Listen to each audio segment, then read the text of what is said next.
live. Hope everybody's doing well today. We know it's Memorial Day weekend, and there are going to be people that are going to be out, and still you have to practice social distancing and wear a mask and things like that. Okay, this coronavirus threat is not over with, people. All right, I know it's warmer outside, but the coronavirus threat is not warmer. All right, so on tonight's show, we have a lot to talk about. I posted an article on my Facebook fan page, The African History Network, dealing with Joe Biden apologizes to Charlamagne Tha God for Joe Biden's stupid comments during the interview on The Breakfast Club that was uploaded Friday on YouTube, and everybody's been talking about it. And Charlamagne Tha God said that something to the way Joe Biden could apologize is with the black agenda. And we know that Joe Biden released a very detailed 22-page black agenda, an agenda for empowering black America 3 weeks ago. So we'll talk a little bit on tonight's show. Now, number one, I have a number of different topics to deal with, okay? But we'll talk a little bit about Joe Biden's comments, and Joe Biden did apologize on a conference call with African American business leaders. A little bit with you to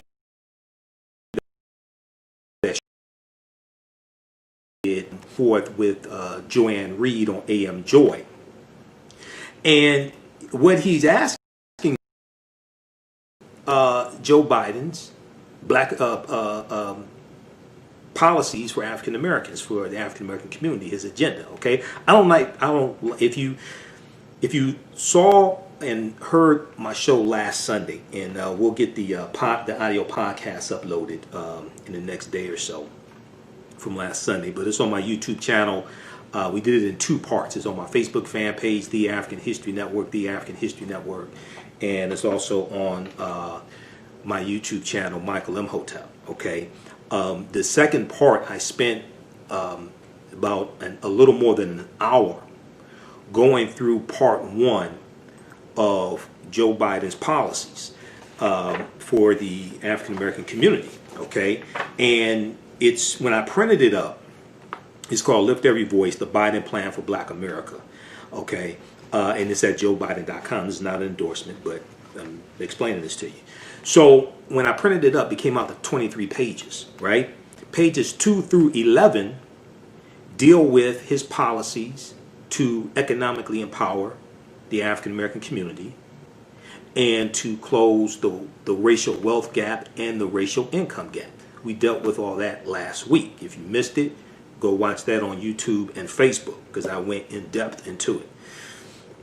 So as I stated last week, what I'm going to do is each week we'll deal with a different part of Joe Biden's policies for the African American community. So on today's show, we'll deal with part 2, which deals with education. Okay, part 2 of his policies that deal with education. His policies are broken into 6 parts. His agenda is broken into 6 parts. Okay, so we'll talk about that.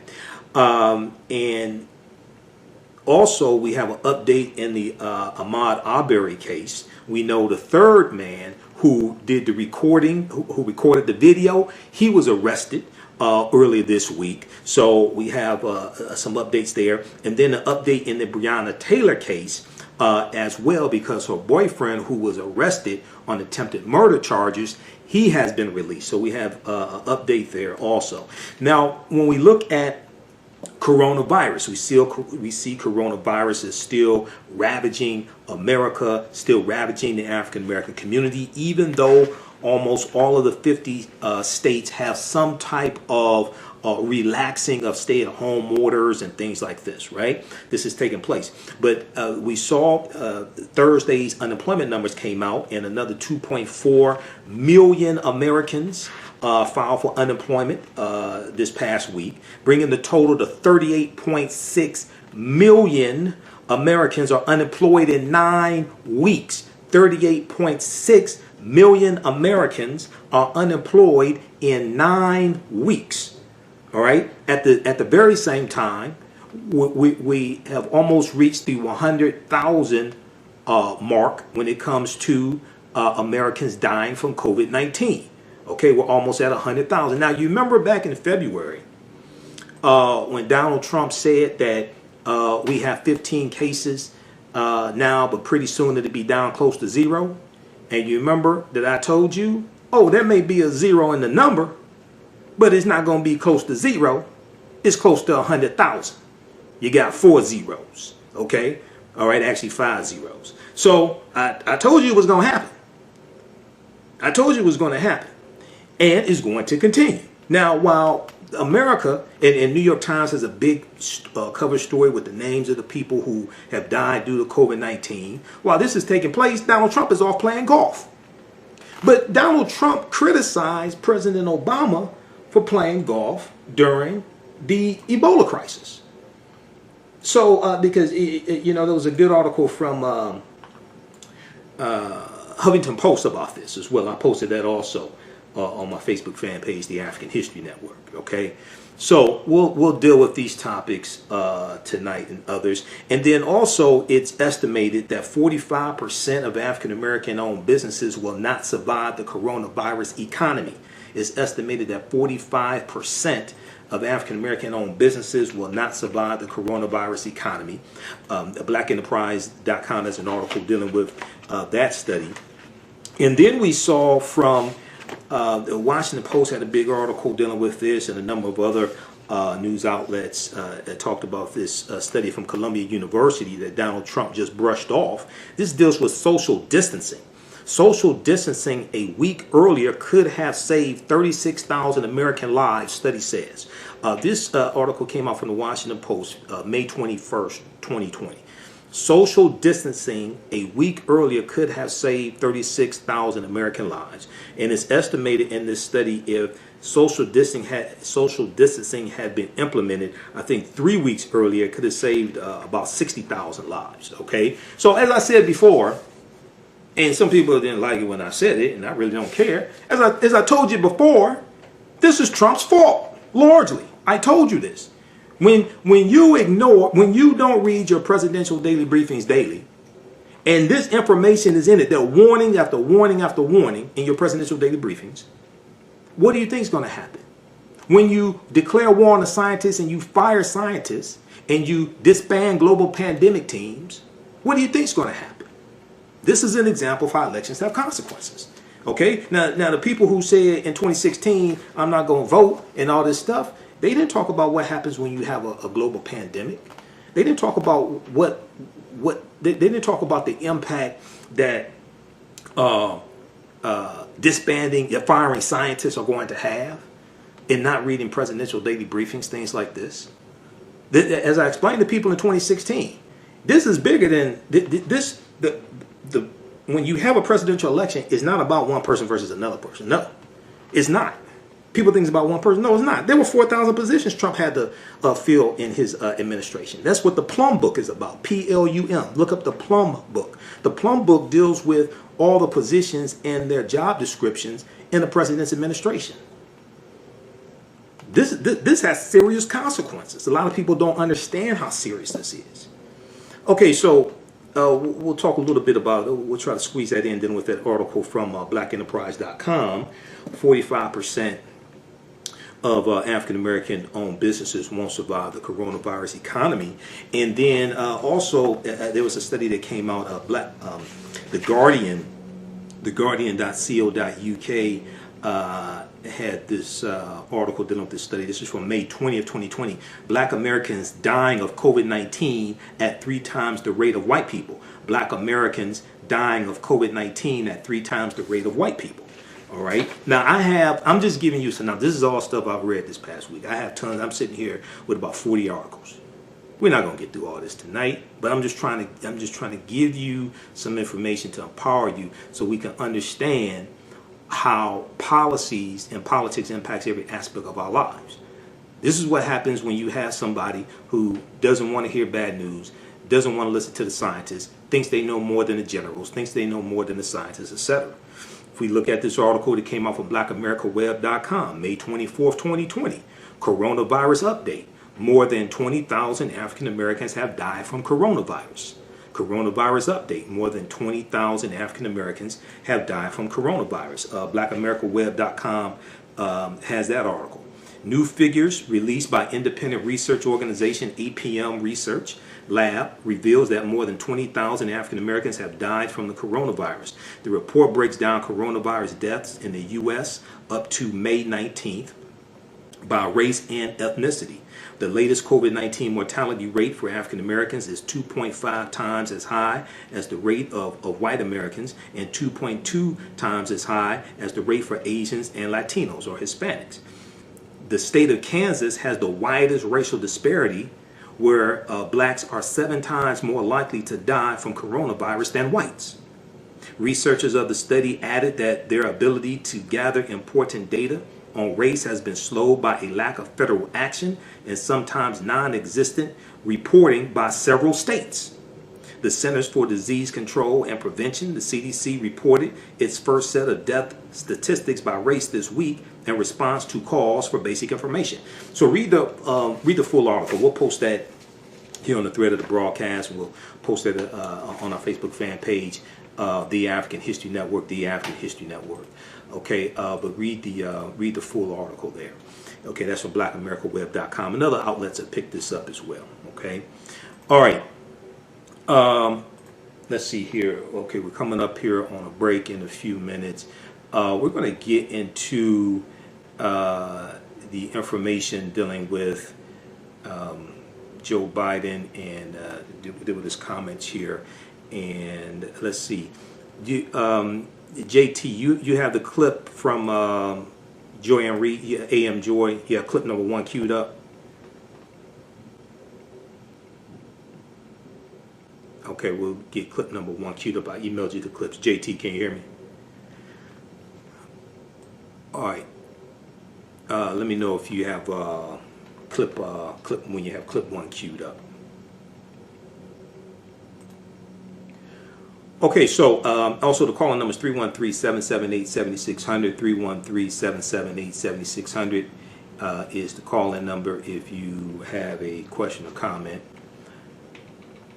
All right, and be sure and also go watch the broadcast from last week. It's on our Facebook fan page, The African History Network, The African History Network, and also my YouTube channel, Michael Imhotep. Okay, because we went deep into part 1 of Biden's policies for the African American community. Okay, so now some people talked about the name of it, Lift Every Voice.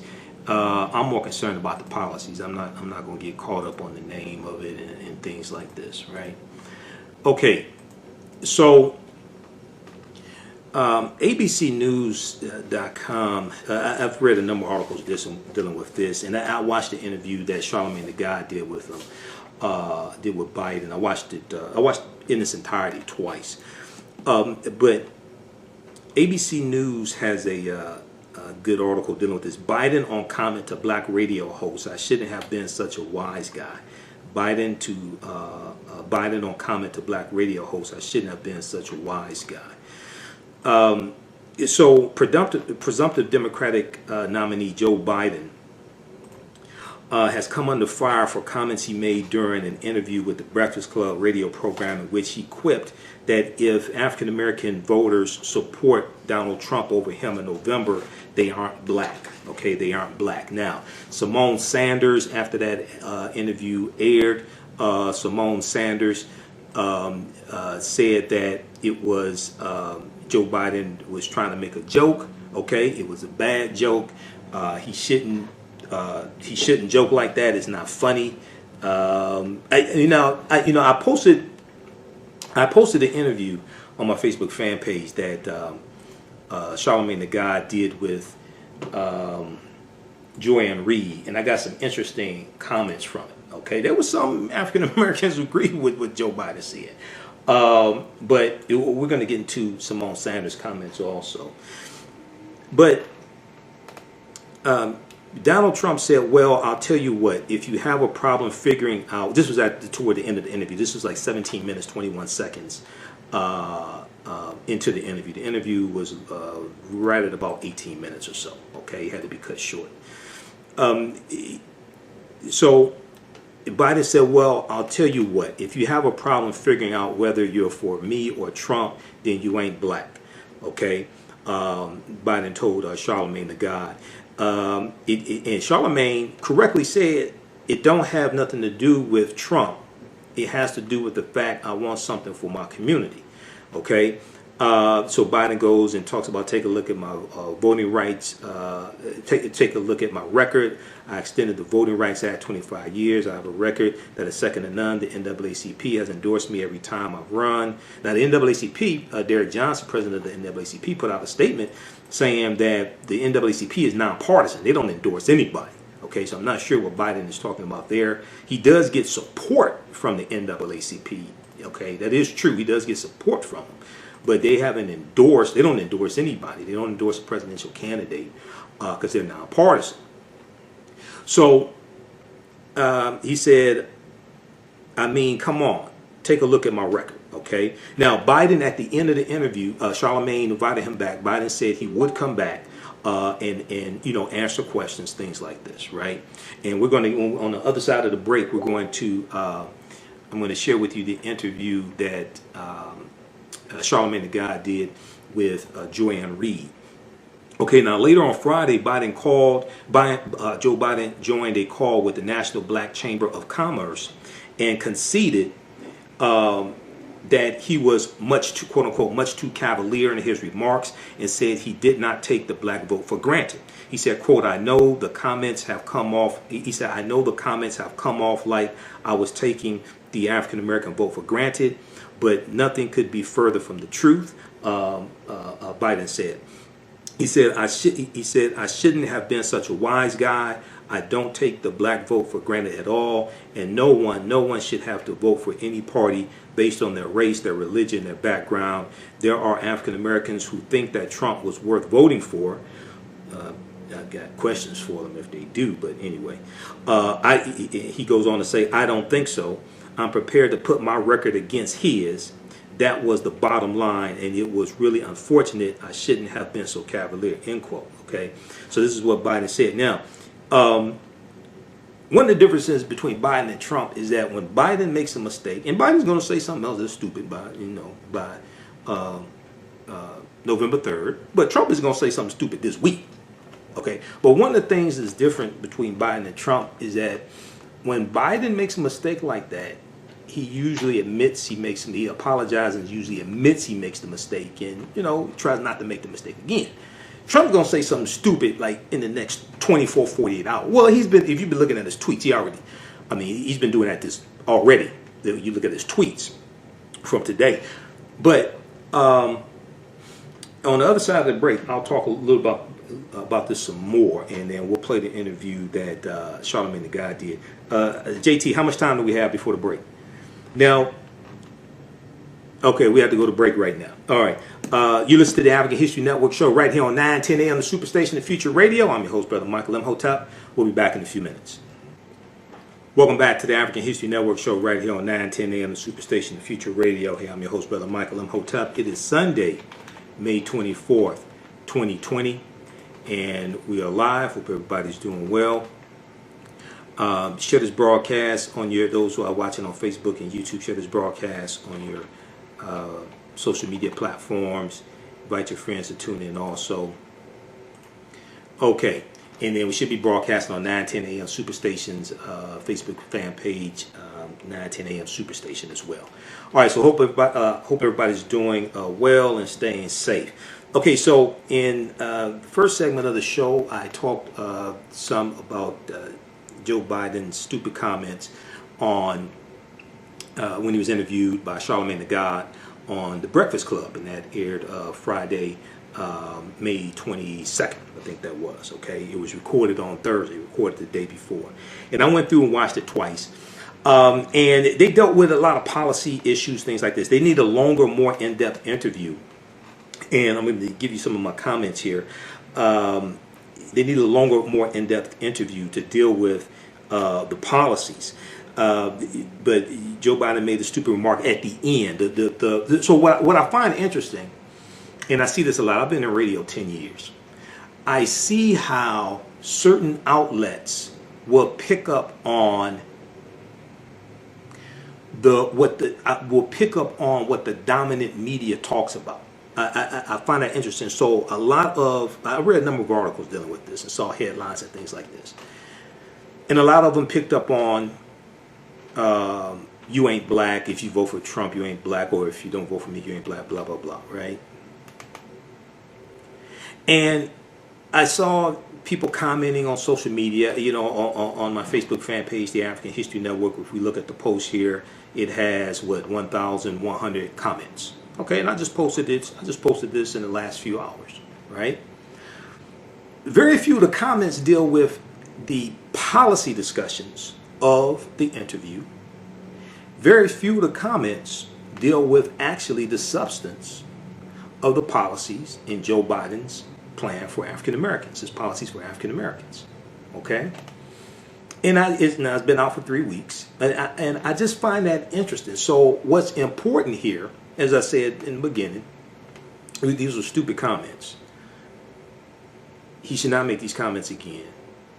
Don't do that again. And the black people around him are going to probably cuss this behind out. Okay? But we can't get distracted with things like that. We have to stay focused on the policies. Okay? This is why each week I'm breaking down a different part of Joe Biden's policies for African Americans. Because I talk to people all across the country every day. A lot of our people don't even know the agenda exists. I'm not sure. Well, I guess, coronavirus has been going on and people have been losing loved ones and things like this. Okay. But in the interview, Charlamagne told Joe Biden, I've read some of your black agenda. You ain't read all of it? See, this is a whole... I'm going to play this clip in just a minute, man. But JT said we have the clip queued up from the interview with AMJ. We'll go to that in just a minute. But it's a whole lot of this is just confusing. So let's go back 4 weeks ago. Charlamagne Tha God was interviewed on... And I'm not against Charlamagne. Don't take this the wrong way. Charlamagne Tha God was interviewed by Craig Melvin on MSNBC. So those that know me, I watch MSNBC 10, 11 hours a day. It's on right now. It's just muted. Because I do research all day long. When I'm not working, that's part of work. But if I'm not on the road, I'm doing research all day long. Charlamagne told Craig Melvin about 4 weeks ago on MSNBC, you could probably find the clip at msnbc.com. He said Joe Biden does not have a black agenda specifically, for dealing with policy specifically for the black community. Now, I talked about this in my March 10th broadcast. March 10th, 2020. You go back and watch it. And we went through and we looked at the February 28th, 2020, the whole article from theroot.com that compared all the policies, all the quote-unquote black agenda, black policies, etc. of all the Democratic candidates and ranked them based upon the 10-point policy matrix. I dealt with that in my March 10th, 2020 show. I did it again April 26, 2020, after Joe Biden became the presumptive nominee and President Barack Obama came out and endorsed them. Bernie Sanders came out and endorsed them. We dealt with that again because he expanded his policies. At the time, he did not have a specific agenda for the African American community, a detailed one, but he had released highlights of it because I saw it on his website because I visit the websites of the candidates. I go research this stuff. Okay, and just somebody you on social media talking. That's why I provide you with the evidence. Proper documentation ends all conversation. So he released probably late April. Biden released the highlights because I knew a black agenda was coming from things that I'm hearing and researching. Right. So then, after Biden released it. It was about 3 weeks ago. Charlamagne Tha God and Reverend Al Sharpton were interviewed on MSNBC by Alex Witt, W-I-T-T. The full clip should be on MSNBC's website. And you can find some of it on, if you just Google Charlamagne Tha God, Alex Witt, MSNBC. It'll come up, okay? In that interview, they talked a little bit about Joe Biden's policies for African Americans, and Charlamagne said it's a good start. He didn't say he read it in the interview. He said it's a good start. So I know he's read some of it because he said he's read some of it in the interview he did with Joe Biden Thursday. But part of preparation, when you do an interview like that, is to read the entire agenda. So hopefully he will read the entire agenda, by the time Biden comes back, because it's extremely important, because that helps to shape your questions that you ask. All right. So let's go. I'll give more of my comments after we go to this clip here from AM Joy. Let's okay. We have clip. We had a clip queued up, right, JT? Okay, let's go to this clip from AM Joy. This is Charlamagne Tha God responds to Biden apology. The best apology is a black agenda. Okay, let's go to this clip. Joining me now is Charlamagne Tha God of The Breakfast Club on Power 105.1. Charlamagne, thank you so much for being here this morning. Thank you for having me, Joy. How are you? I'm good. So, I don't know if you were able to hear Kareem. We had a little bit of an audio problem toward the end. But, I want to, first of all, congratulate you on the interview. The interview, people are talking about that last bit of it. That's the part that went viral. But the substance of the interview was really solid. You had very blunt questions for Vice President Biden. They were about substance. They were about what you want to see for the community. Your listeners, I'm sure, give you lots and lots of feedback about what it is that they want from this man. What are people telling you that they want him to do? Just some really major policy commitments for the black community, mainly in the form of economic justice, so we can, tip the scales on some of this wealth inequality in America. I do hear a lot of people say, we also want him to have a black woman running mate, but not just any black woman running mate, one that's going to actually, get in office and care that black people benefit from her presence there. We need substance and significance over symbolism. And he's already committed to putting the black woman on the Supreme Court. So I just want him and the Democratic Party to know that it's time to give back to the black community in a very tangible way. But I can say that, the major point that I'm hearing about is just, economic justice, some form of economic justice. And let me play the apology that Joe Biden gave. He got on a call with black business leaders and apologized for the comment that he made at the end of your show. Let me let you listen to that. The last thing I want to do, and I shouldn't have been such a wise guy.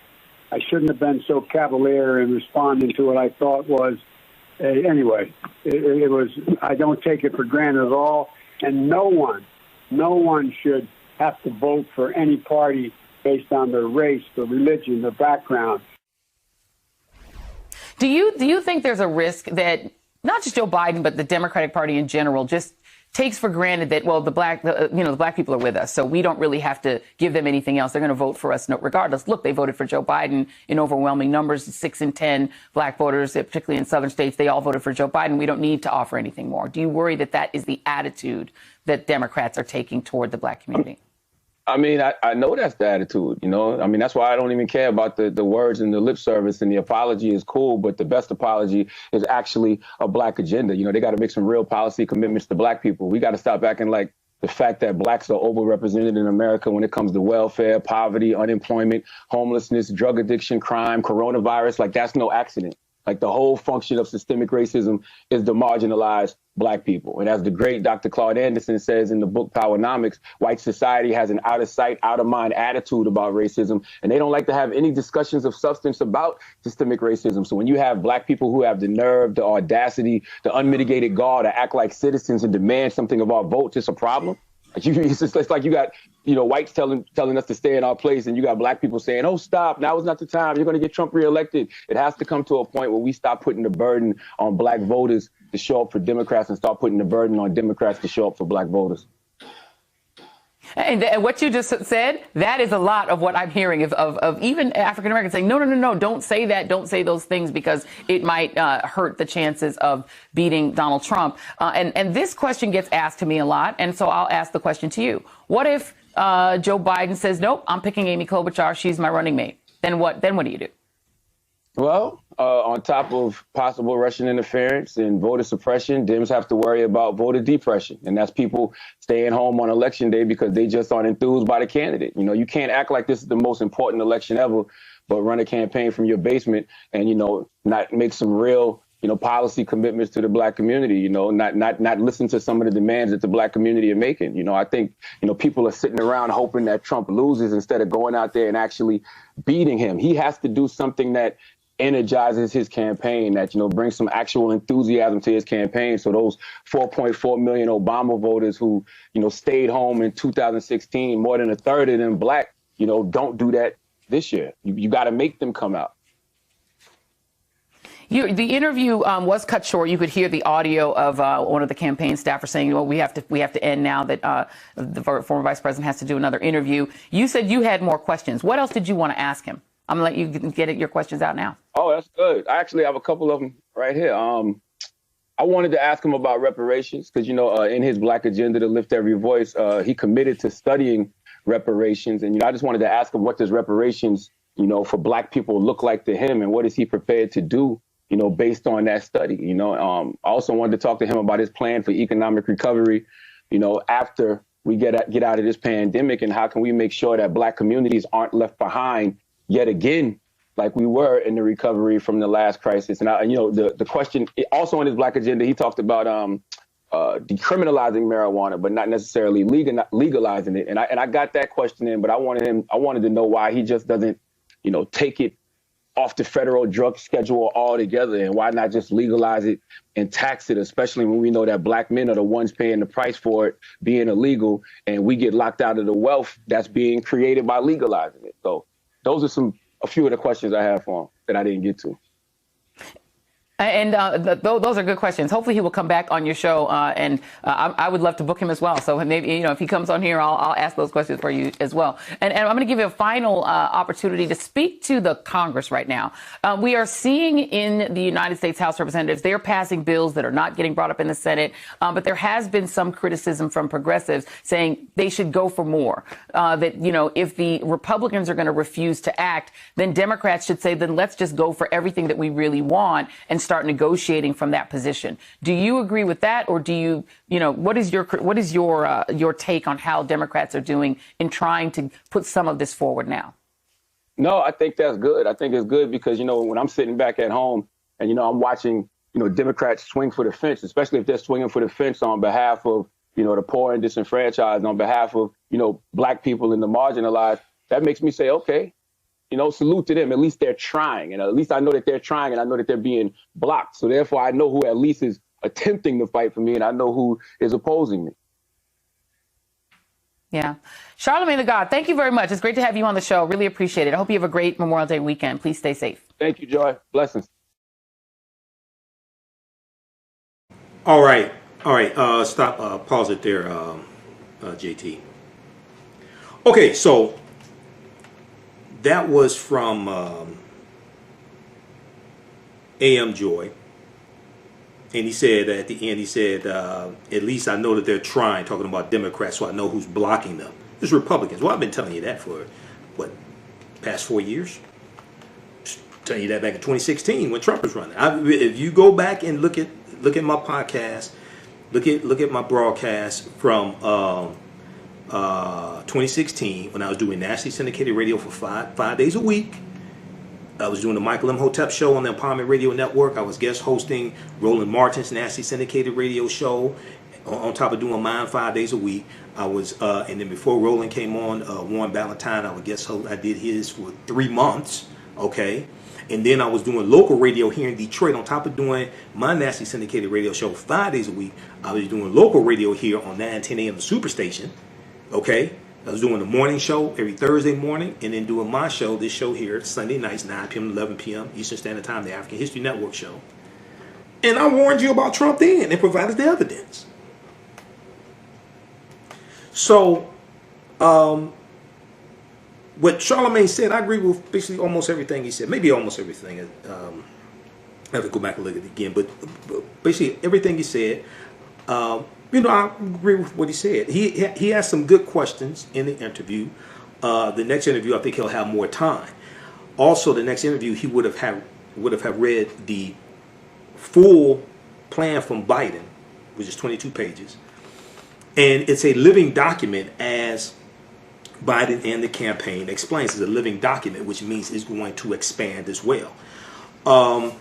So let's continue here. Let me go to some of my comments here that I laid out, and let's see where we got some time before the break. How's everybody doing? We're on our Facebook fan page, The African History Network, my personal page, Michael Imhotep, as well, on Facebook and YouTube. And so people understand reparations, because people say cut the check, cut the check.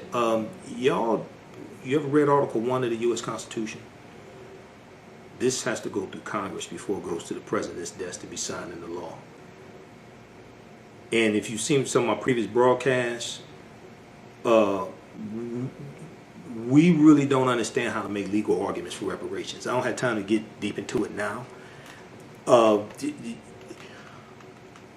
Do you realize how many white people got to vote on this before it actually gets signed into law, before it goes to the president's desk to be signed into law? There are 435 members of the U.S. House of Representatives. Only 11% are black. There are 435 members of the U.S. House of Representatives. There are 100 members in the U.S. Senate. Only 3 are black. Really 2.5, because one of them don't act like it half the time. That's Senator Tim Scott, Black Tea Party Republican of South Carolina. He already said he's not voting for reparations. Do you realize in the Senate that you will probably need 60 votes unless they employ the nuclear option, which I doubt they will, and reduce it down to 51? You need 60 votes in the Senate. So if Democrats take back control of the Senate, and say they get, so now it's 53-47, right? 53-47, and 47 includes 45 Democrats, 2 independent senators, Senator Bernie Sanders of Vermont and Senator Angus King of, I think it's Maine. So say it flips and it's 53-47 Democrats. You still need 7 Republicans to get to 60. If the black Republicans say they ain't voting for reparations, what do you think the chance of the white Republicans voting for reparations is? See, nobody wants to have these conversations because these aren't sexy conversations. But this is reality. I deal with practicality. How do we actually get this bill from point A to point Z? Because people aren't explaining this to our people. When I speak all across the country, and I asked them, I said, y'all do realize that Congress controls the purse strings. This is why during the primaries, I'm like, why y'all so focused on the president and not voting for president, but the president reparations? You need to focus on Congress. But this is why, if you go back to some of my previous broadcasts, you watch my April 26th broadcast, you watch my May 3rd broadcast where I dealt with Diddy, talking about holding the black vote hostage, all that stuff. I said the foundation is we have to read the U.S. Constitution because we don't understand it. It lays everything out right there. But we don't understand history, don't understand law. I talked about the Black Freedmen Indian Treaties of 1866. That's law still in the books right now. And many of our ancestors were in it, like Sarah Rector, who was the richest Afro-American girl in the early 1900s. And her family, and many other African Americans, African people, got land from those Indian treaties because they were former slaves of the Choctaw, Chickasaw, Creek, Cherokee, and Seminole Indians. Those laws are still on the books now. We were pushed out of that. Instead of going after that, we chasing after some other stuff. Okay, all right. I'm trying to tell you. Yeah,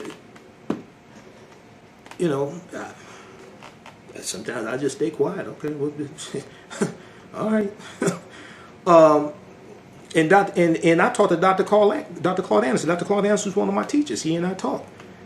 When I was doing my research on the origins of Black Wall Street in Tulsa, Oklahoma, that ties into the Black Freedmen Indian Treaties of 1866 because Tulsa, Oklahoma was founded by Creek Indians around 1836 who got pushed off their land in southeastern United States because of the Indian Removal Act of 1830, signed into law by President Andrew Jackson, who's Donald Trump's favorite president, by the way. And the Choctaw, Chickasaw, Cherokee, and Seminole Indians and the Creek, they go over 1,000 miles into Oklahoma. Oklahoma was not a state at that time. It was a territory. Oklahoma did not become a state until 1907, which is why Bass Reeves, one of the greatest lawmen in the history of this country, why Bass Reeves had to retire because he was in Oklahoma.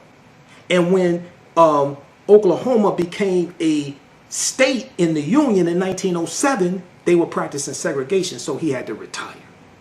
Captured over 3,000 outlaws. And it's believed that the character of the Lone Ranger is based upon Bass Reeves. Okay, I don't have time getting all this. This is a 2-hour show here. This ain't my regular broadcast during the week. We got 2 hours here on 9:10 a.m. Superstation. But see, we don't understand history and law. I'm all for reparations. I'm for making legal arguments dealing with reparations, and I'm not for playing games with our people, making them think they're gonna get something they're not gonna get.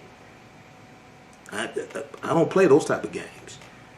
I'm for making legal arguments for reparations. The foundation for legal arguments for reparations is based upon Article 1, Section 9, Clause 1 of the U.S. Constitution.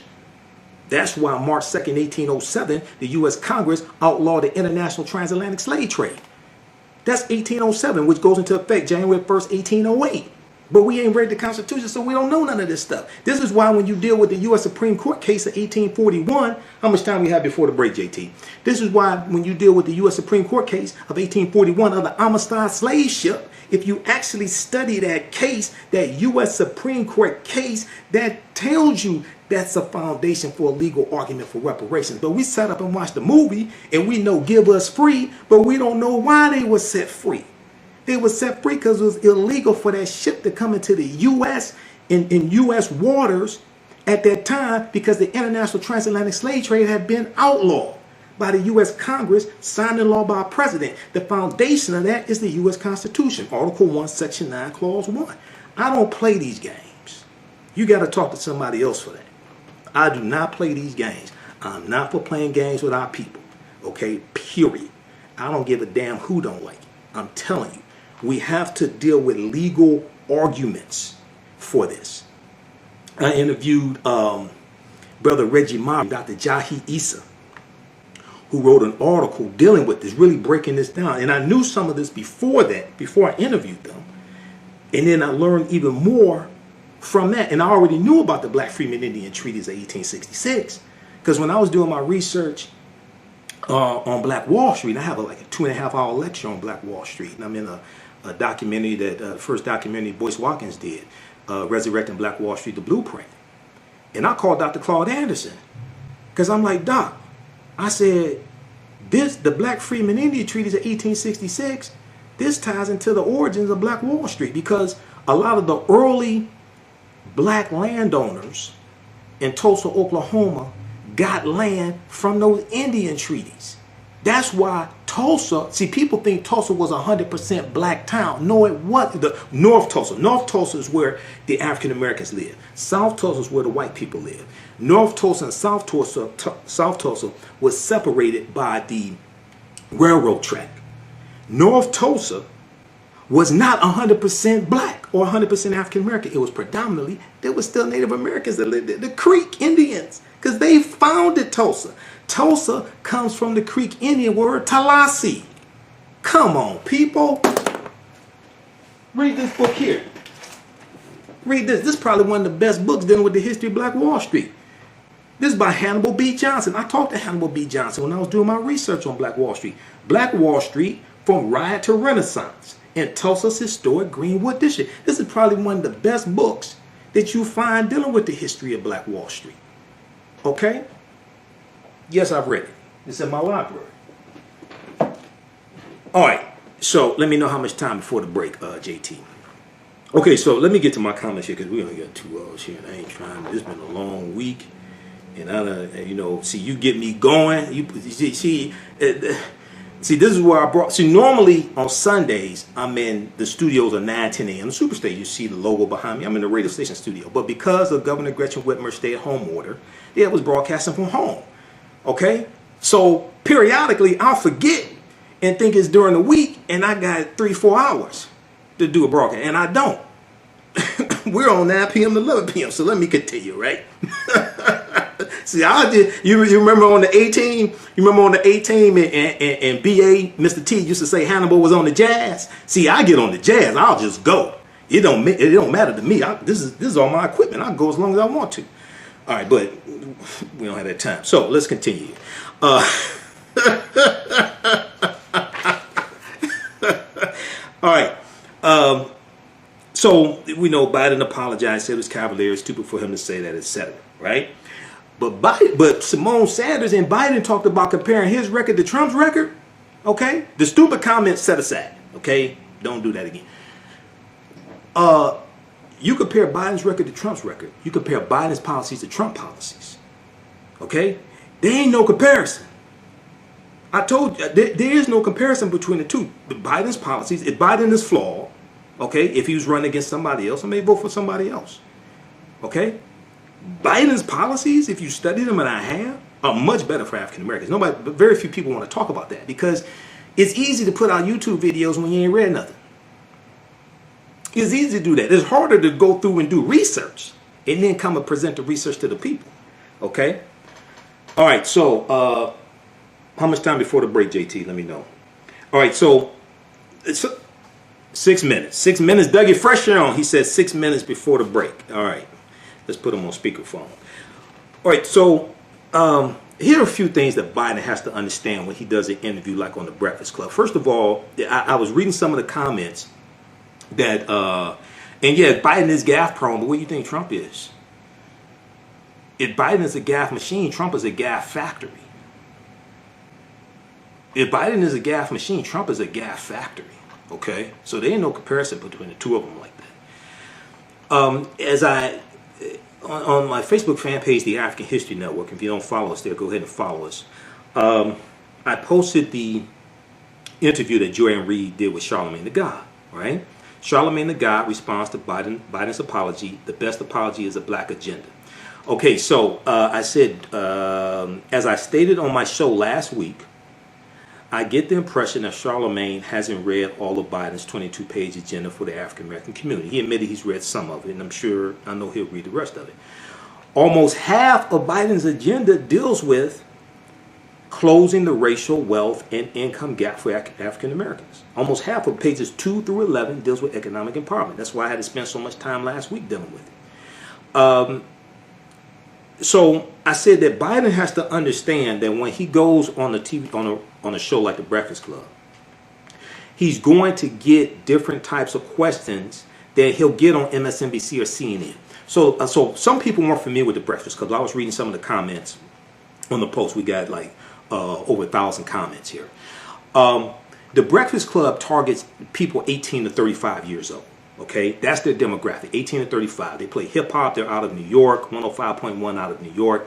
The show is syndicated across the country. It's a morning show, and they play hip hop music and they have interviews with celebrities, political figures, things like this. Right? They talk pop culture, politics, etc. Okay, it's a very popular show. I don't listen to them on the radio. I follow them on YouTube. So the people they interview, I find out about them.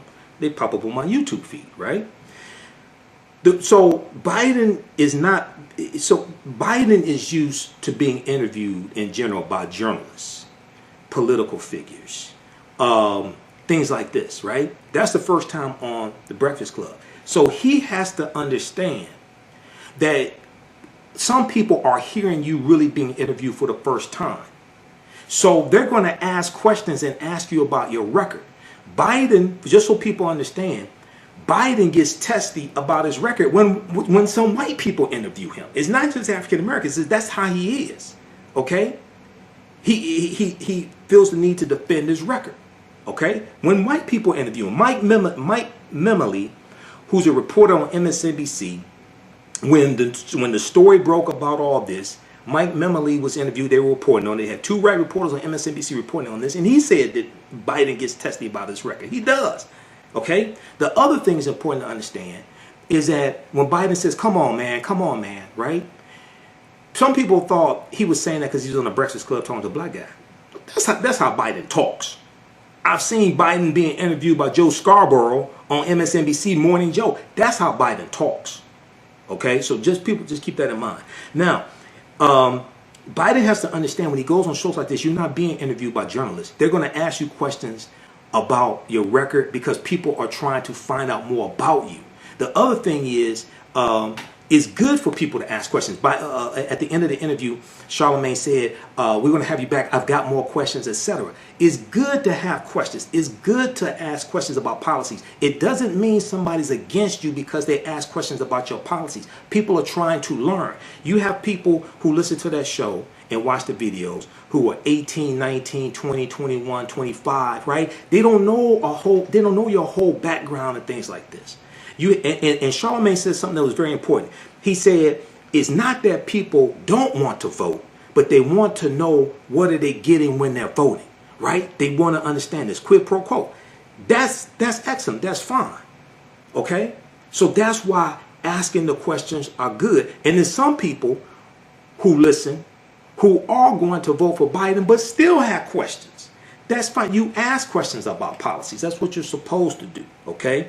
Now, Biden needs to go back on the Breakfast Club, apologize to Charlamagne Tha God, and apologize to his audience, okay, for that comment, because that comment was stupid.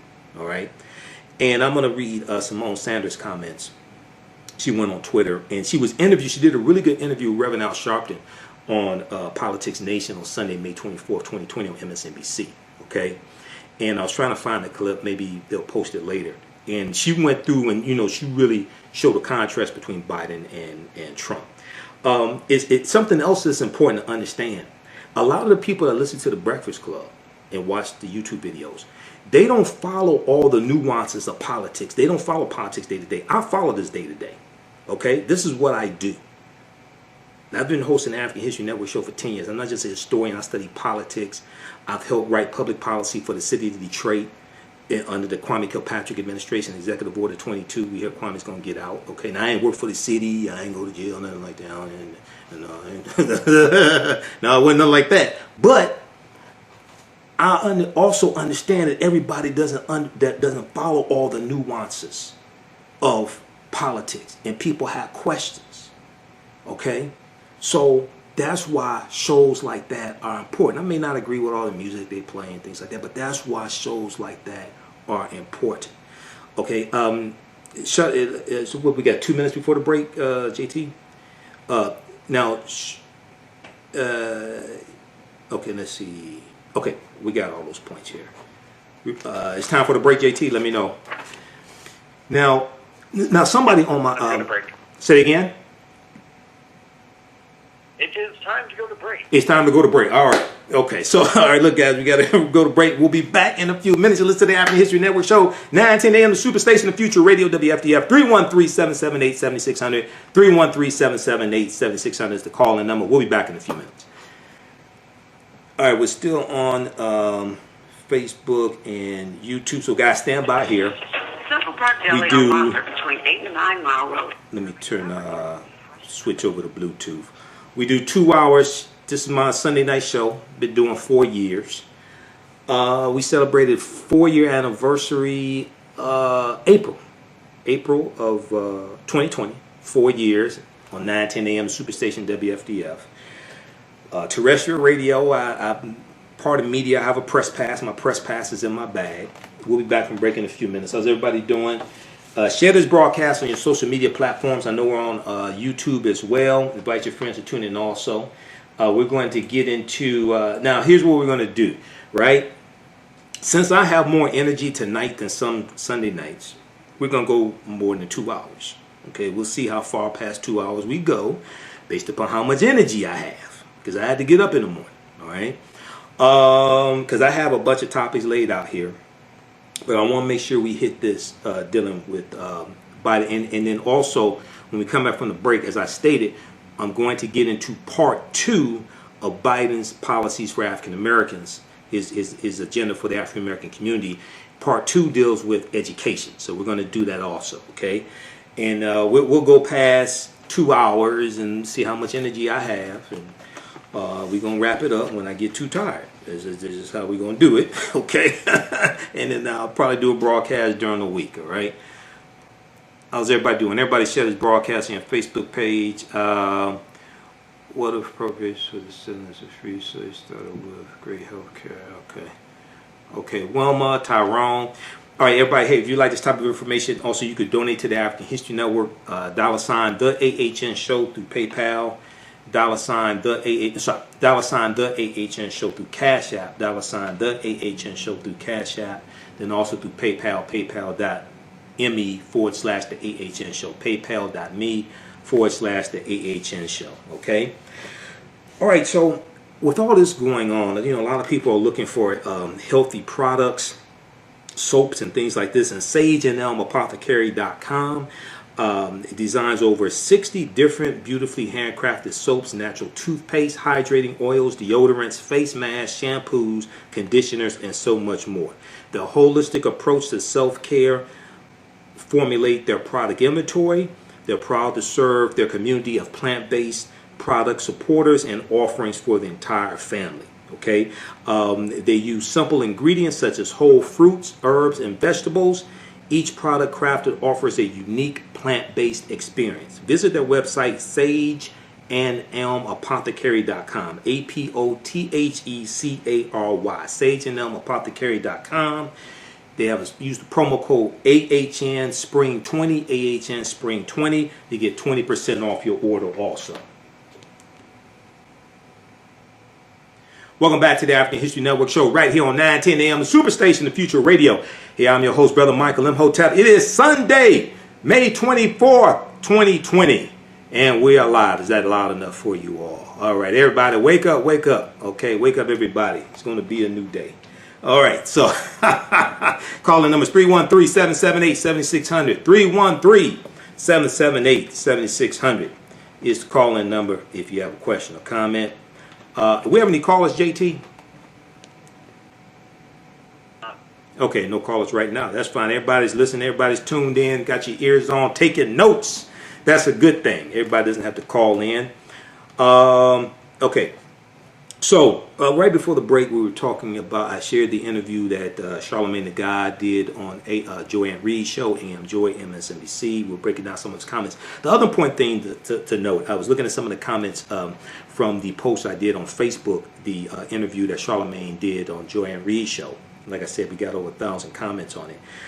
Somebody said, when did Charlamagne become the voice of Black America? Things like this. Okay, so keep in mind, okay, as I responded, Charlamagne Tha God does not, some people take offense to his last name, things like whatever.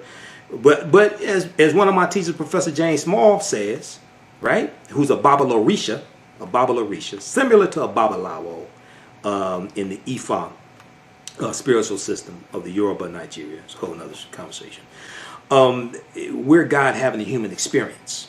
Okay, now, I should preface this by saying this may go outside the circumference of some people's awareness just because you never heard it before. I disagree with it. Does not mean it's not true. It just means you have to do research to understand what I'm talking about. Okay, that does not mean there's not a supreme being. That means that also understanding coming from understanding African cosmology, which is different than Western European religious Judeo-Christian cosmology.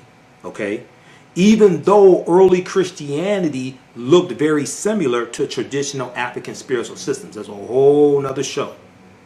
Okay, that's before the 21 ecumenical councils, starting with the first council of Nicaea in 325 AD, and the council of Chalcedon, the council of the different ecumenical councils, Council of Trent, 1563, things like that. That's long before that.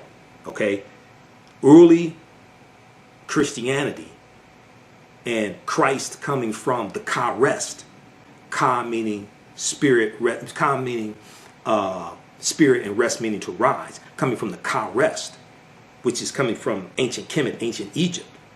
Okay, and Christ being a title, not a name, and Christ coming from Christos, which is Greek, coming from the Kemetic or for the Medu Netter, Ka rest.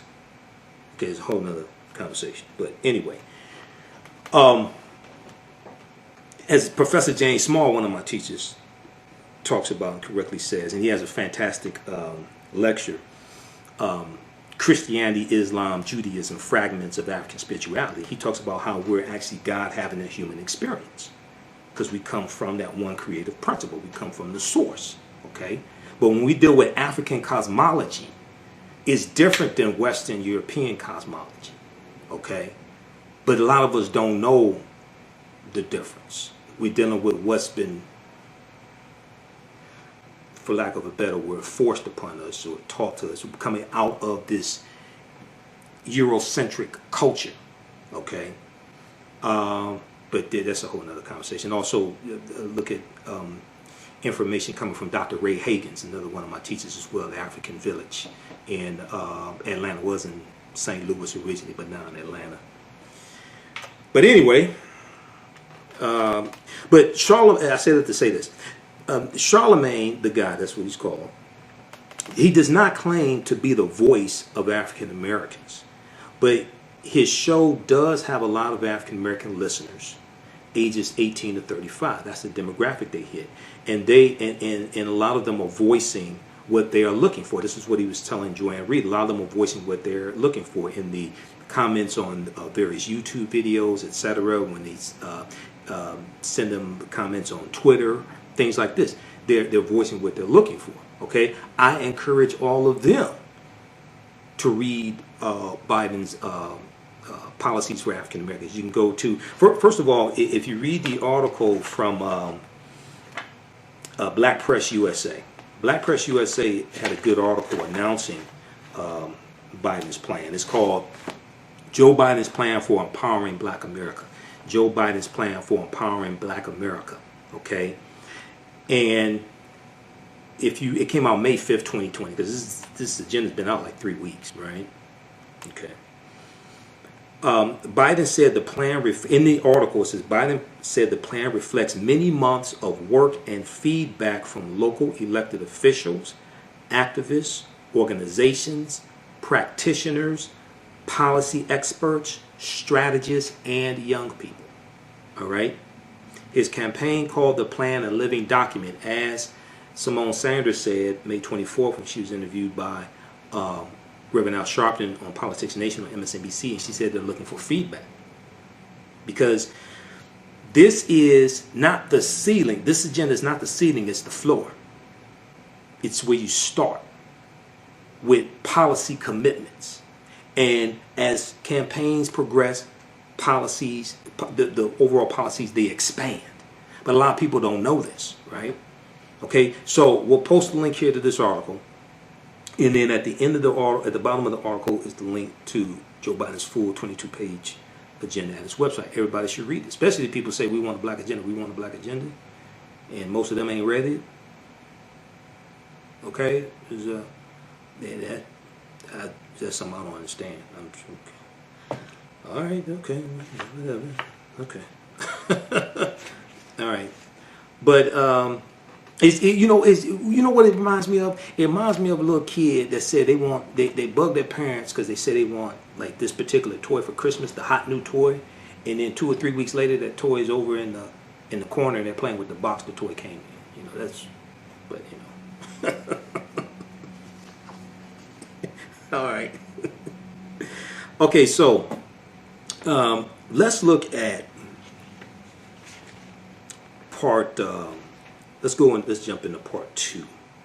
Let's look at education. I did part 1 last week because pages, when I printed this agenda up, it's 23 pages. Pages 2 through 11 all deal with economic empowerment for African Americans, right? So when I hear people say, we want an agenda that deals with economic empowerment. Okay. All right. Anyway. I'm not going to say what I was thinking, but anyway. Okay, so let's go to, this starts on page, what is it, page 12, right? We did pages 2 through 11 last week. If you missed it, it's on my Facebook fan page, The African History Network, The African History Network. Click on videos. Also on my YouTube channel, Michael Imhotep, IMHOTEP, and you can watch it there. All right, and we have it in audio podcast format. Go to AfricanHistoryNetwork.com, AfricanHistoryNetwork.com. Click on Carl said, let it out. Okay. I'm going to tell him come see you if I let it out, Carl. No, it just, but I just got to say this, okay? Okay, I got to remember we on 910, so I can't cuss. But I find it interesting that you have some people who keep asking for something because they think it ain't gonna happen. Then when they get it, they don't want to go read it. They don't want to go. I'm trying to think of a good analogy. It's like a guy that pursues a woman, and then he actually gets it, then don't want it anymore, something like that. I mean, all right, just read it, okay? Just read it. All right, so page 11. Expand is so. This is part 2, okay, of his agenda. His agenda is broken into 6 parts. Expand access to high-quality education and tackle racial inequity in our education system. Expand access to high-quality education and tackle racial inequity in our education system. Okay, all right, y'all need to stop on social media. All right, but see, this is the thing. See, okay, look at this, right? Y'all gonna make me go there. Y'all gonna make me lose my mind up in here. 2 or 3 months ago, people kept saying, we want a black agenda. We want a black agenda, right? Social media, Biden don't have black agenda, right? Then they point out and your ass don't want to go read it. So what was that really about? It's just like people, when Kamala Harris was in the race, Kamala Harris had a black agenda at a website. Now, it wasn't an extensive one like Biden has. She did have a black agenda. People were saying she didn't have a black agenda. Yes, she did. Your ass didn't go read it. That's what it was. So you got to be careful, a lot of these people who, I call them mouth poppers because they pop off at the mouth, right?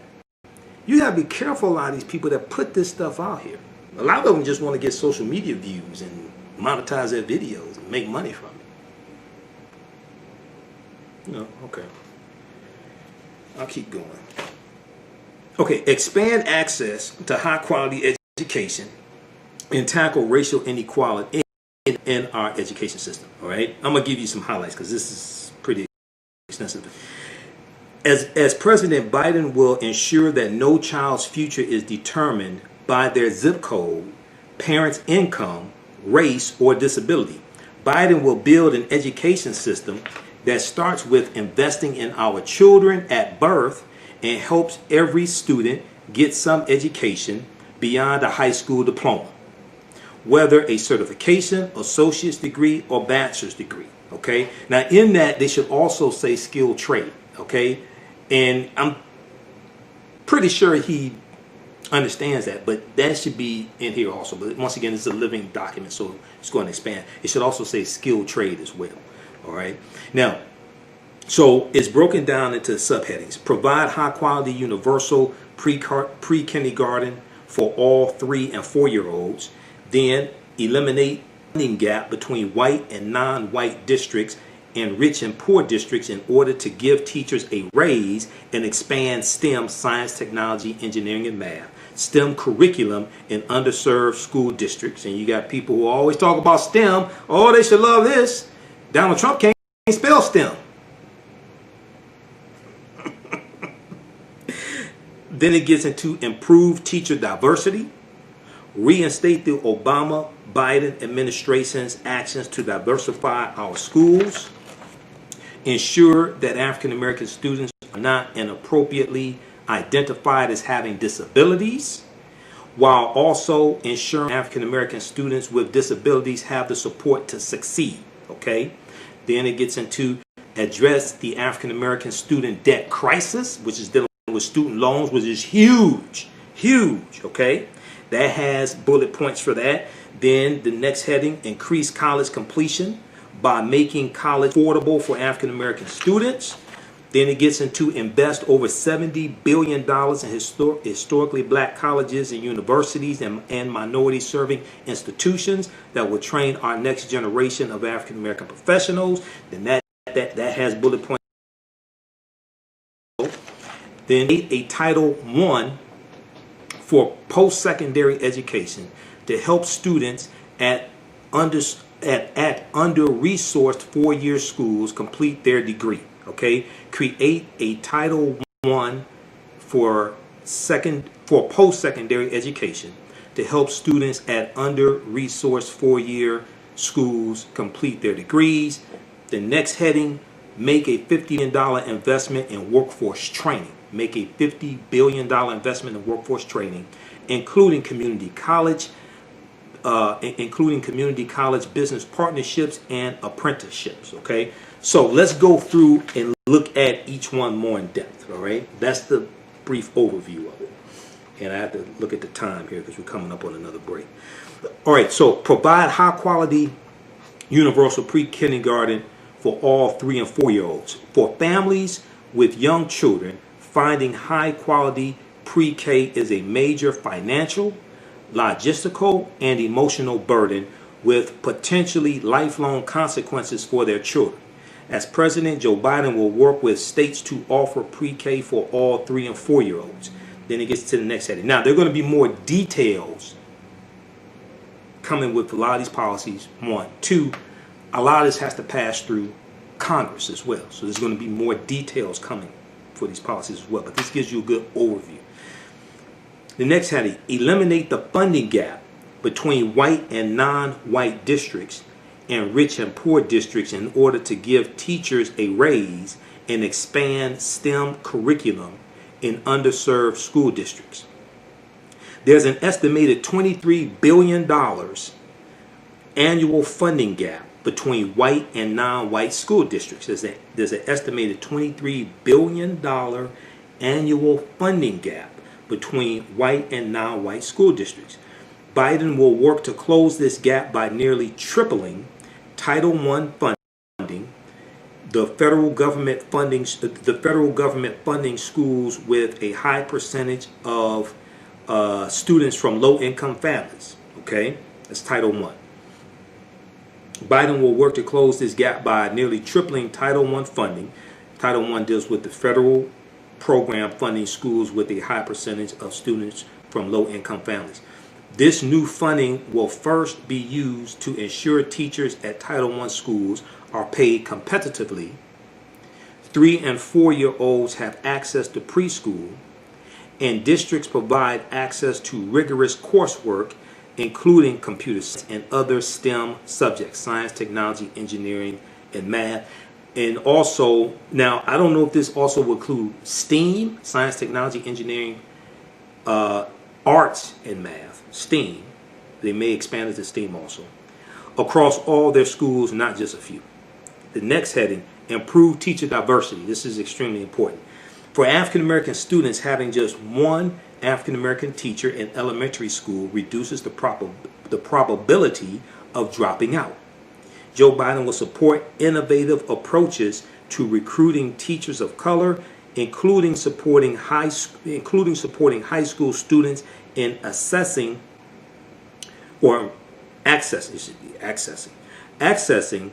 dual enrollment classes that give them an edge in teacher preparation programs, helping paraprofessionals work towards their teaching certificate, and working with HBCUs, historically black colleges and universities, and minority serving institutions to recruit and prepare teachers. Having more African American teachers, especially in elementary school, is extremely important, especially African American male teachers. Okay, so if you watch my broadcast from April 26th, we deal with this. Watch my broadcast from the network show from May 17th. We talk about this, right? When I deal with understanding principles of political self-defense, it's understanding whose policies are most beneficial for the African American community, 1. 2, whose policies are most realistic to actually coming into fruition, 2.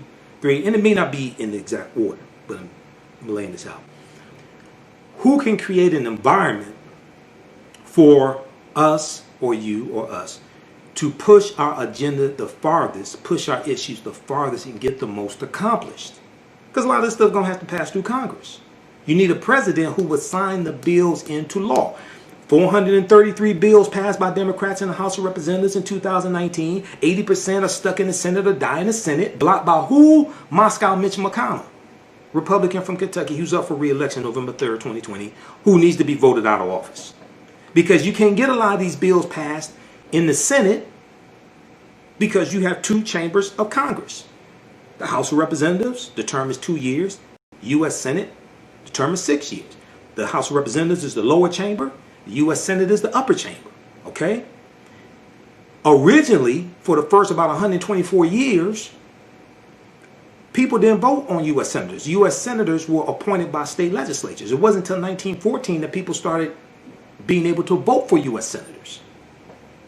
And a lot of that had to do, that was because that was stipulated in the Constitution. A lot of that had to do with the fact that U.S. senators are the ones who will impeach a president, remove a president from office. So they didn't. So the framers of the Constitution, the 39 signers of the U.S. Constitution, September 17, 1787, and when they're debating the Constitution at the Philadelphia Convention in 1787, they didn't want U.S. senators to be subject to public pressure if they had to remove a president from office, go through the impeachment hearings, etc.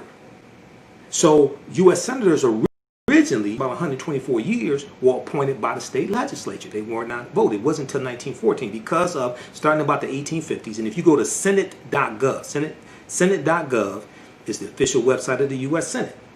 JT, are we up on a break? How much time before the break? Right now. Oh, 1 minute ago. Okay, so we go to break right now. Okay. All right, stand by. We'll continue this on the other side of the break. You listen to the African History Network show right here on 910 AM Superstation WFDF, the Future Radio. I'm Michael Imhotep. We'll be back in a few minutes.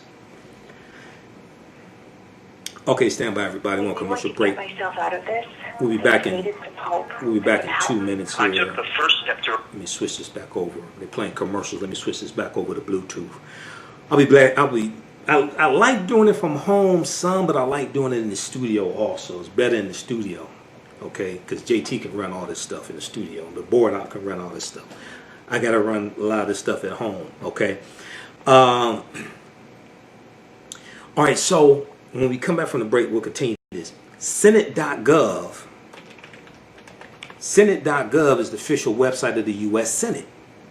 Senate.gov explains how the Senate works. It also deals with history of the U.S. Senate, because I've been to Senate.gov to do historical research on the U.S. Senate. House.gov is the official website of the House of Representatives. Okay? House.gov is the official website of the House of Representatives. They have a historical section there. They have information on the bills in the Senate, all different types of stuff like that. Okay? All right, so I think we have a minute before the break. How's everybody doing? Everybody share this on your social media platforms. When we come back, we'll continue with the second part of Joe Biden's policies for the African American community. This deals with education. The first part I dealt with last week.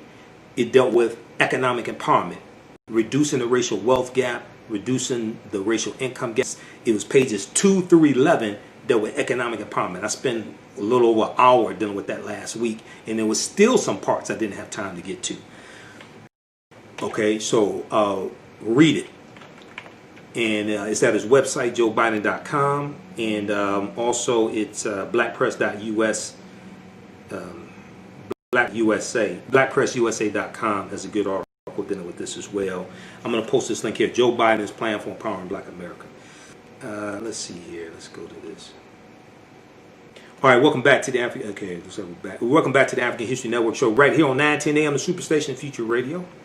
I'm your host, brother Michael Imhotep. It is Sunday, May 24th, 2020, and we are live at this broadcast on your social media platforms. Be sure to follow us on my Facebook fan page, The African History Network, The African History Network. And then follow me on my YouTube channel, Michael Imhotep, also IMHOTEP on YouTube. And YouTube channel, look at the interviews I've done with Professor James Small. We have some of his videos there. Look at the interviews I've done with Dr. Leonard Jeffries. Those are two of my teachers, two of our Grandmaster Scholar Warriors.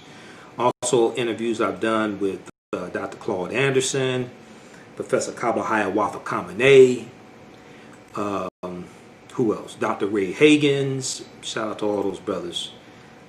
Some of my teachers there. Okay, so let's see here. Let me post this link here. This is the article from Black Day. And the 2-page agenda from campaign is there. Okay, you can read it in its entirety. I encourage everybody to read it, especially the people who say we want a black agenda, we want a black agenda. Now, as I stated last week, I'll say this again. A black agenda is not what we wait on other people to give us. A black agenda is what we organize and put together based upon understanding history, law, and policies. And we put together a black agenda or African American agenda, and we present it to the candidates. The candidates then in turn formulate their policies for various communities, because Biden has policies there for the Hispanic community and the Asian American Pacific Islander community, as well as the African American community. Okay? I don't think any of them sat back and waited for him to put together policies. No, they're proactive. A lot of us don't understand this. Okay? A lot of people mean well, but don't understand. No, that's what we present to the what we wait on them to present to us. A lot of people have this backwards. Can't no white man give you your own agenda. I'm sorry. But what they can do is put together policies based upon, because various organizations, various African American organizations have their own policy issues, have their own agendas, things like this. What they can do is put together policies to address issues in the African American communities that are expressed to them from activists, organizations, elected officials, etc. March of 2017, you've heard me talk about this before. The executive leadership of the Congressional Black Caucus presented a very detailed 125-page agenda to the Trump administration. It was called We Have a Lot to Lose, 21st Century Solutions for Black Families. Everybody should read that. Some of that is in this one here, because the 10-20-30 program from James Clyburn, which was in that agenda, and I read it, that's in this one here from Biden. But a lot of people don't know this. If you go to cbc.house.gov, cbc.house.gov is the official website of the Congressional Black Caucus. Not only can you download their 125-page agenda, which is really good detailed agenda. Now, Trump administration didn't do a damn thing. See, that's the other thing dealing with principles of political self-defense, which is a whole concept that I've coined and teach on. You have to have somebody in elective office, but right now we're talking about president. This also goes for Congress, state representatives, state legislature, governor. You have to have somebody in office who can be moved, can be pushed in the right direction. They may not be in the right place right now on a policy issue, but it's somebody who can be pushed in the right direction. Trump, in general, ain't one of those people. Okay? Let me give you a historical example. You're familiar with Executive Order 8802. Executive Order 8802 was signed into law by President Franklin Roosevelt, June 25th, 1941. Executive Order 8802. This dealt with desegregating jobs in the Department of Defense for African Americans. Okay?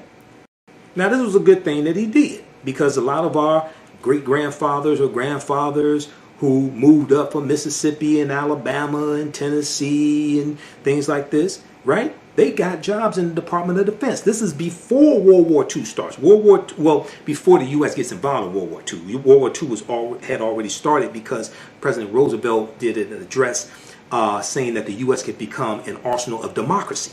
So we know that right here in Detroit, the big three, General Motors, Ford, and Chrysler, from 1942 to 1945, we know that they stopped making cars and they're making military equipment for the Allied troops.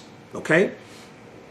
And the Guardian building was one of the headquarters the Guardian building in downtown Detroit was one of the headquarters for this initiative. But African Americans were being discriminated against in the Department of Defense, getting jobs in the Department of Defense. A. Philip Randolph, who was the president of the Brotherhood of Sleeping Car Porters, threatened to put 100,000 African Americans marching on Washington to embarrass President Franklin Roosevelt if he did not desegregate jobs in the Department of Defense. Okay, so this is A. Philip Randolph, who I disagree on some things, agree with other things, because he was part of that whole Garvey must go movement, right, earlier in the 1920s, right? But this is A. Randolph leveraging his position as president of the Brotherhood of Sleeping Car Porters to push a political agenda and to force President Roosevelt to sign this agenda, to sign this executive order. But you had to have somebody who could be pushed in the right direction. Trump ain't that. Okay? So a lot of times people don't understand this. They may not have the right position, they may not have the right political position right here today, but there's somebody who can be educated and pushed in the right direction. That's something you have to look for. That's something very important, because a lot of people don't understand this, right? Okay, so let's continue. If you go to Britannica.com, which is Encyclopedia Britannica's official website, Britannica.com, and look up Executive Order 8802, they have a whole article dealing with that. All right? So a lot of people don't understand its history, and a lot of those people are going to move into the Sojourner Truth homes here in Detroit. They're gonna buy homes here in Detroit because they work for the Department of Defense. But the reason why it's desegregated is because of A. Philip Randolph. Now, Roosevelt may get the credit for signing it, but it was A. Philip Randolph to put the political pressure on his behind. It was A. Philip Randolph who leveraged his position as president of the Brotherhood of Sleeping Car Porters to threaten to politically embarrass Franklin Roosevelt. All right, let's continue. So we talked about improved teacher diversity. Next, we have reinstate the Obama-Biden administration's actions to diversify our schools. Okay, that's the next point here. This is page 12. As president, Joe Biden will reinstate the Department of Education guidance that supported schools in legally pursuing desegregation strategy and recognize institutions of higher education's interest in creating diverse student bodies, and he will provide grants to school districts to create plans and implement strategies to diversify their schools. The next part of this is all dealing with education.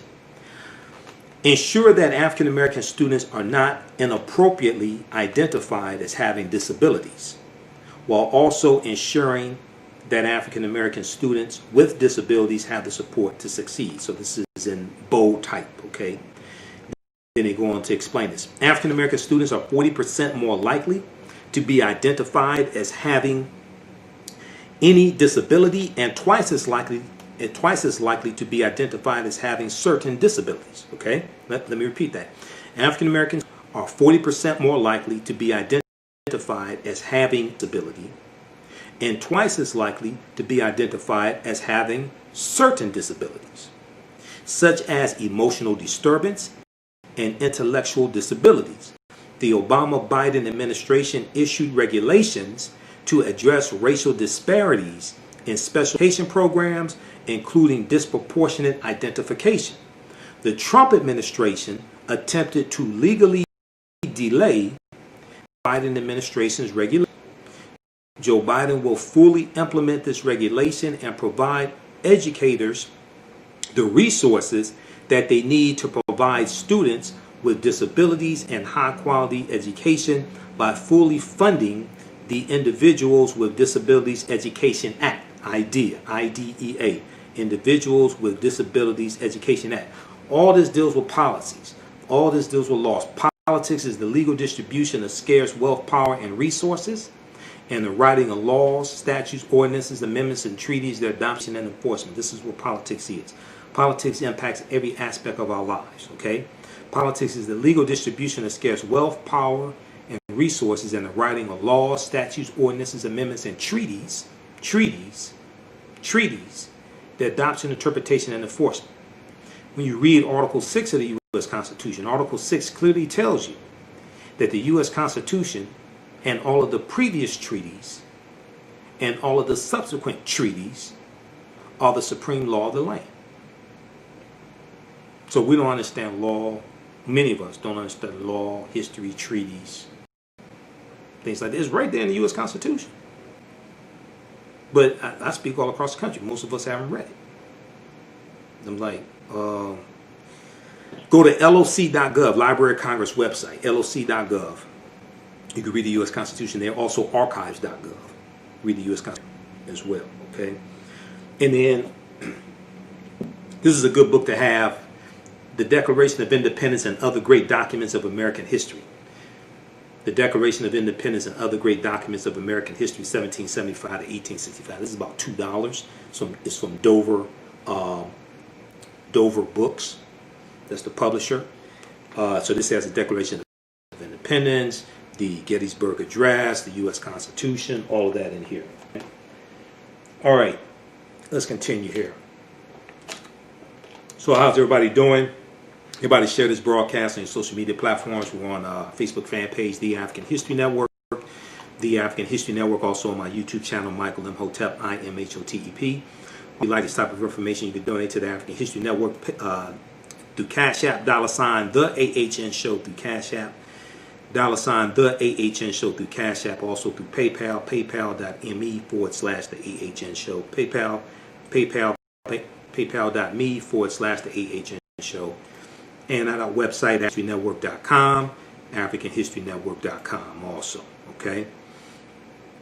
All right, let's continue. So a lot of people don't know exactly what the Department of Education does.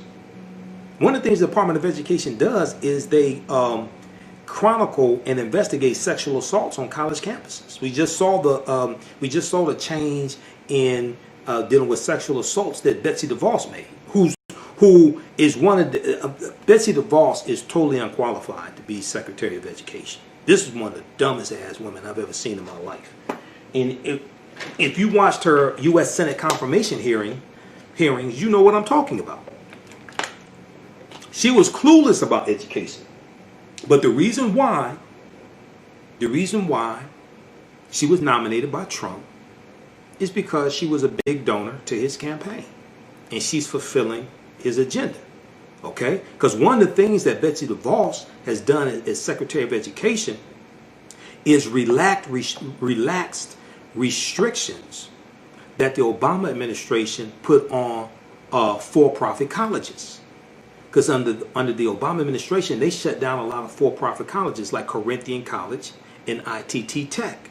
Because a lot of these for-profit colleges were disproportionately targeting African American students and Hispanic students, getting them to take out exorbitant student loans. Then they can't pay the loans back. They're not placed in jobs that have anything to do with what their degrees and certifications are in.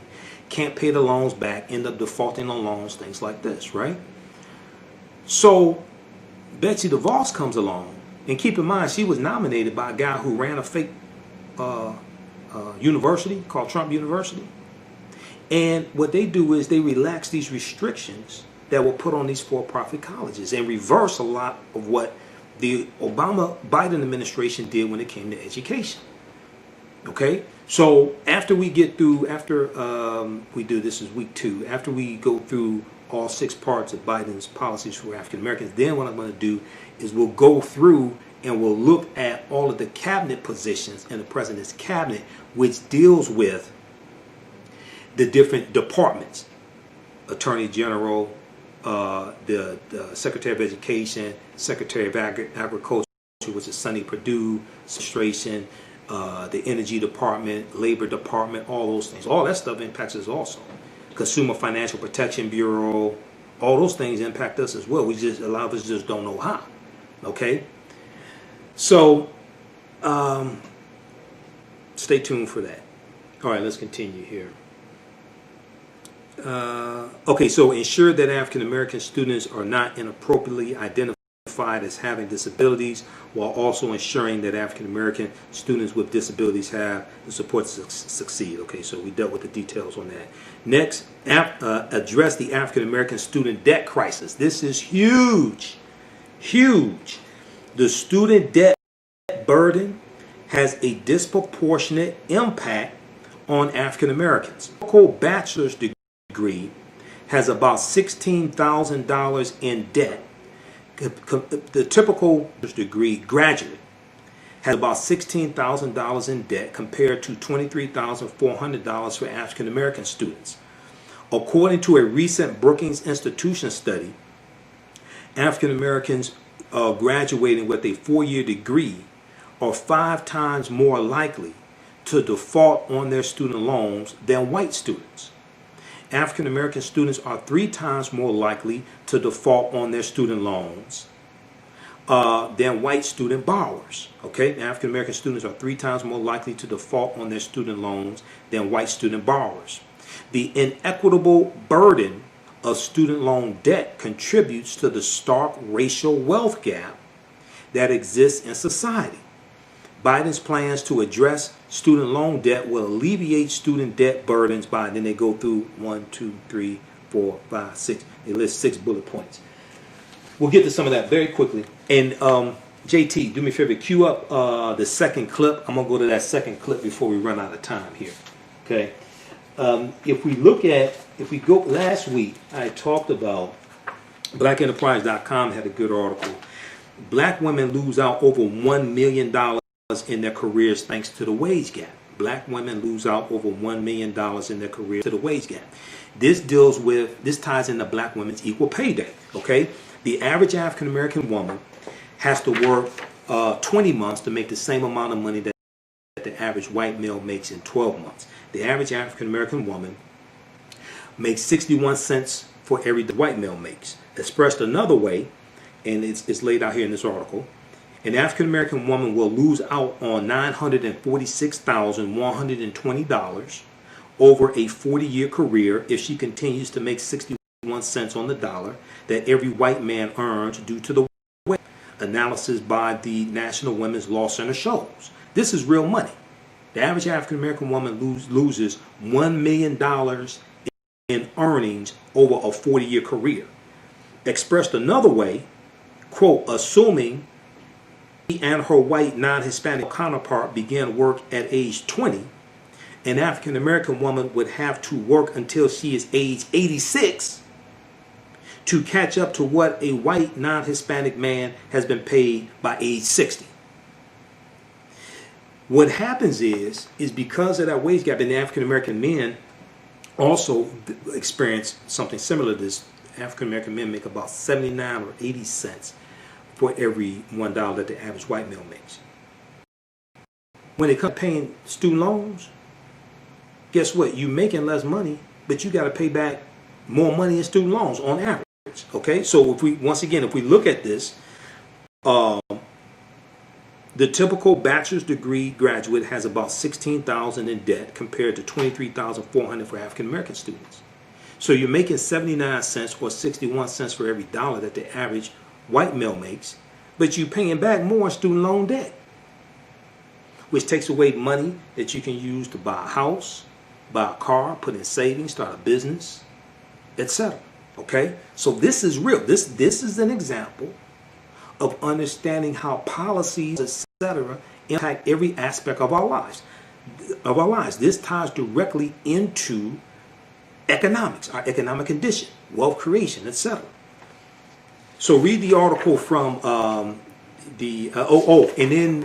because I've been studying Black women's equal pay day for I think about the past 5 years now. In the state of Louisiana, the average African American woman makes 47 cents for every dollar that the average white male makes. 47 cents. This is why in July of 2019, going back to what Charlamagne Tha God said, and listen to some things that he says, I can tell he's still politics. I told you 2 weeks ago, I'm listening to him, I could tell a lot of stuff he don't deal with politics. Okay? He did ask some good questions in the interview with Biden. But if you if you study these policies that are passed in the House of Representatives, you see who's blocking them in the Senate. It's Republicans. Now, I'm neither Democrat nor Republican, but game recognizes game. You can't slick a can of oil. I see who's blocking this stuff. That's why a lot of these Republicans have to be voted out of office November 3rd, 2020. Basically, all of them. November 3rd, 2020 in the U.S. Senate. All of them are not up for re-election. It's about 20 or so. And then Democrats have to maintain the House of Representatives. You can't get these bills passed in general. One here, one there. But to get these bills passed that Biden wants to do to benefit the African American community, you got to get these passed through Congress. In the U.S. House of Representatives, there are 435 seats. It takes 218 votes to get any bill passed in the U.S. House of Representatives. In the U.S. Senate, there are 100 seats in the U.S. Senate. Only 3 held by black people. One of them you can't count on. That's Black Tea Party Republican Senator Tim Scott of South Carolina, who's against extending the unemployment insurance, the $600 a month that's coming from the federal government. He and Lindsey Graham are against extending that. You got damn near 6 million African Americans who've lost their jobs in 9 weeks because of your buddy, your golfing buddy, Donald Trump, who's playing golf this weekend. We're about to hit 1,000 people dead because of his incompetence, and his ass is off playing golf. Okay. See, at some point, you got to realize you got the power to take these jackasses out of office. And if you let them stay in office and keep brutalizing you, maybe you just want to keep being brutalized. I mean, just say, okay, you got to realize it, as I explained. If you listen to my show, as I explain to people, Election Day is your opportunity to fire these people that you keep calling the radio shows every day complaining about. Every day, people calling the 9, 10 a.m. superstation. Every day, people calling the country complaining about elected officials. Election Day is your opportunity to fire their asses. Now, if you keep calling and complaining about them and don't go vote them out of office, then we have to have, well, maybe you just like being brutal. Maybe you just like what's happening to you. Maybe, so part of this is because many African Americans have been so psychologically damaged. This is why African history and culture is the foundation. It gives us our values, our interests, and our principles. And when I talk about that, when I talk about the pyramid principle, the foundation is African history and culture. The 2 sides of the pyramid, economic empowerment and political empowerment. We have to have a synthesis of all 3 of these. It's not one or the other. We have to have a synthesis of all 3 of these, as 2 of my teachers, Professor James Smith Jeffries, teach us, correctly teach us. The reason why many of our people don't fight back is because many of our people do not think they are worth fighting for. The reason why many of our people don't fight back is because many of our people don't think they're worth fighting for. It's not because they think they can't win, because they go play the lotto every day, or the lottery every day and play the lotto every week. And you got 1 in 2 million chance, 1 in 10 million chance, 1 in 200 million chance, depending upon how much money's in the pot. They'll go pay money to do that. But, Robin Walker, the great African historian Robin Walker, who lives in the UK, and we're Facebook friends. You'll see me share some of his posts. He's in Hidden Cost 4. And I've read some of his books. He was interviewed by the Pan-African Institute. And on YouTube, they have it on YouTube. It's a video where he talks about racial esteem versus self-esteem. Racial esteem versus self-esteem. And he said many black people will have high self-esteem but low racial esteem. They may think of themselves highly but think of their racial group lowly. Or they can have low self-esteem and low racial esteem. And how we think of ourselves is a combination of the images and the concepts that we have about ourselves. This is why that foundation, African history and culture, is so important. Because our history and culture, it gives us our self-development and our self-worth. Okay? And the people's history and culture teaches them how to deal with the problems of the past and the present and the future to meet the needs of the community. What you do for yourself, what you do to yourself, and what you allow other people to do to you and get away with is based upon what you think about yourself. So you can't listen to negative corporate controlled hip hop that dehumanizes you and that dehumanizes us and our women and causes all type of derogatory names and dehumanizing names and things like this, and think we're going to have a positive image of ourselves and a positive image of people that look like us. This is why this is why I explained this to Dr. Claude Anderson. He called me one day because he's one of my teachers and we talked. He asked, why aren't people following? You know, why can't I get this information? Why aren't people really understand this information I'm talking about then with the economic empowerment, etc.? I said, your 5-story building concept is good, but it's at least stories. The foundation is African history and culture. You're starting with you're starting your 5-story building with the first floor. You're starting with this economics. No, the first floor is African history and culture. You're trying to build an economic foundation with a people who've largely been taught to hate themselves, and many of them have internalized this. Every ethnic group in America uses their history and culture to fight for scarce wealth, power, and resources, but their history and culture reinforces positive images about themselves. Ours is totally different. Okay? So you're not going to be able to build an economic, trying to do that, trying to build an economic foundation. And we have been largely stripped of our history and culture, stripped of our names, stripped of our spiritual systems, and largely taught to hate ourselves. Many of us have internalized that to various degrees. It's like trying to build a house on quicksand. That's what it's like. So the 5-story building is an excellent concept, but the foundation is African history and culture. Until we understand that we have to have a synthesis of all that. It's not just African history and culture. Because some of us think we just going to see, too many of our people are trying to metaphysically transport ourselves back to ancient Egypt 3000 BC, so we don't have to deal with what's going on today. That ain't going to work either. You can stay as high as you want to on marijuana and mushrooms. That ain't going to work.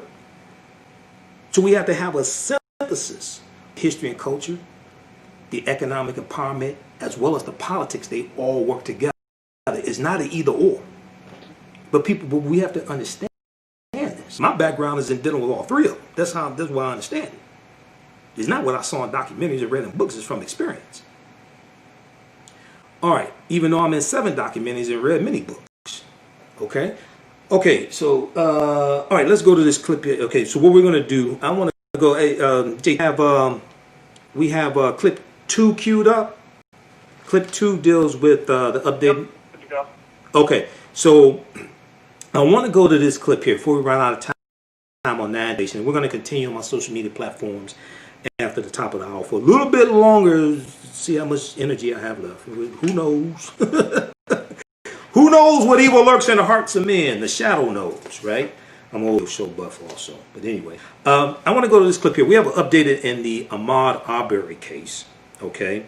The third who proclaimed his innocence and said, hey, I was just there videoing it. I guess he's a photographer. His ass was arrested too.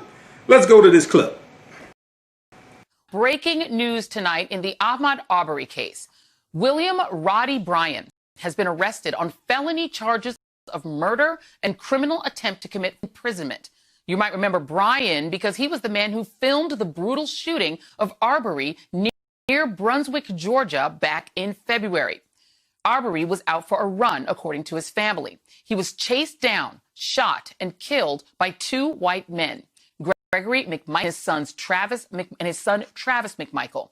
The McMichaels have said they believed Arbery was a burglary suspect. Both men have been arrested and face charges of aggravated assault and murder. According to a police report, Bryan was in a vehicle that tried to cut Arbery off while he was being chased by the McMichaels. The video, which was released 2 months later, was the catalyst for the arrest of the McMichaels. Bryan has maintained his innocence. Earlier this week, Arbery's family lawyer called on the Bureau of Investigation to arrest Bryan. I'm joined now by Benjamin Crump. He also represents Ahmad Arbery's family. And Ben, walk us through this, because originally it looked like the 2 cars were working in some way, right? They were together, but then the second man was separated. The second car was separated. Is the allegation now that they were working in tandem? That's exactly right, Joy. And as Ahmad Arbery's family and my co-counsels have said from the very beginning, we believe that he was an accomplice to this execution of Ahmad because the police report, Gregory McMichael stated that Rowdy cut him off. And when you put that in context, Joy Reid, with that text message that was sent to Gregory McMichael and the homeowner saying that next time he comes through, don't call the police, call Gregory McMichael. So this was an organized effort of them to capture this young man when he came jogging through their neighborhood. And so arrest now, the significance of that is that because there was a potential that the man in the second car could be a witness in the case. That doesn't look like the case at this point. Well, I think he may have information to divulge. We are just starting this criminal process, and it's going to be very interesting what agreements individuals make or won't make as they try to protect themselves. We believe William Rowdy Bryan was part of this from not only what we had in that statement, but remember, Joy, when you watch that chase where Ahmad Arbery is running for his life, you see over 4 minutes that these cars are chasing him. And so for him to tell us that he was just an innocent bystander is not about what we see in the video. In fact, it is contradicted. So the charge of felony murder is absolutely appropriate. And I understand now that there has been a retirement in that police department, in that community. Can you give us a little bit of a detail on that? It seems the police is now retired from the force. In Brionna Taylor's case, yes, ma'am. In Louisville, Kentucky, where she was executed, her bedroom, the police chief retired. And so it is a great day for justice. So that's a retirement in the Brionna Taylor case. Yes, ma'am. It's a great day for equal justice, Joy, in both Ahmad Arbery and Brionna Taylor. And I know it's so much to cover. We might not get to all of it, but at Attorney Ben Crump, for everybody who stood for Bree and ran for Ahmad, we want us to stay focused as we get this march for justice for these two young people who were both 26 years old, were living today and has so much potential for this world that we have to stay vigilant to get them justice. We cannot stop now. This is just the first steps towards justice. Benjamin Crump, thank you so much for coming on tonight. We grabbed you at the last minute, so I really appreciate your time. So just to clarify for the audience, in the Brionna Taylor case, the police chief has resigned. In the case of Ahmad Arbery, we've now had a third man arrested. These are important new developments. Ben, I'll keep in touch with you, but hopefully you'll keep in touch with the show as well so we can keep those updates coming. Thank you so much. All right, so let's continue here. I'm going to give you these articles here. Charges dropped against his boyfriend. Police chief announces retirement same day. FBI takes up investigation case. They're running for cover.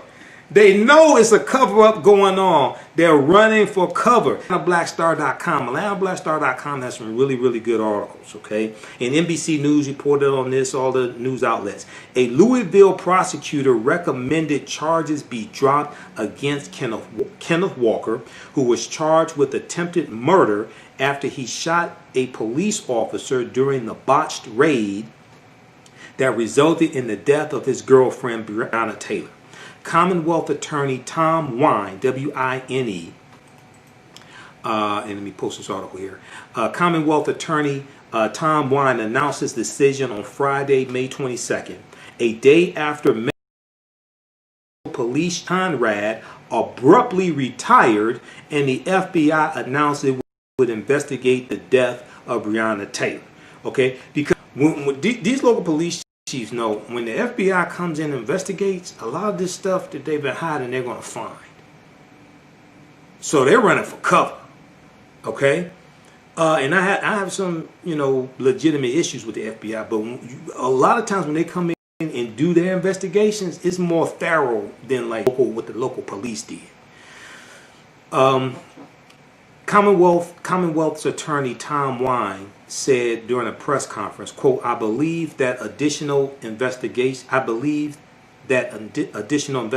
is necessary, end quote. Now, Louisville Commonwealth prosecutor Tom Wine recommended attempted murder charges be dropped against Kenneth Walker, the boyfriend of slain EMT Brionna Taylor.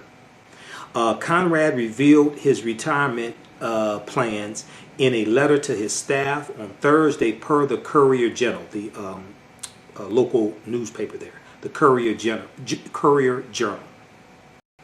He did not mention the Taylor case by name, but he noted the force is going through a tumultuous time, the police force. Okay. Now, the retiring police chief said, he wrote, quote, you all are weathering a lot right now, and I know how challenging this is.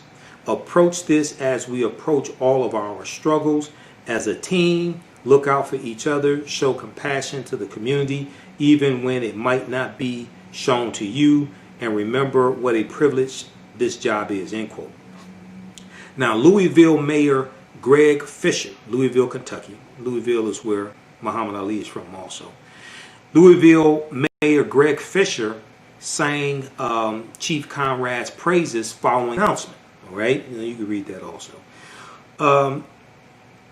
The Louisville branch of the FBI announced probe into the case on Thursday afternoon.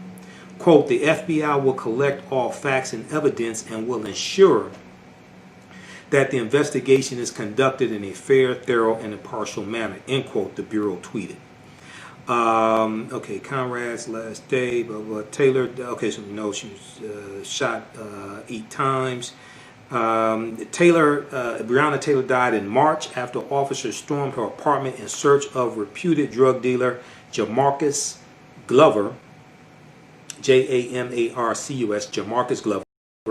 No drugs were found, and Jamarcus Glover was already in custody at the time of the raid. 8 times after her boyfriend Kenneth Walker striking one in the was later arrested and charged with attempted murder.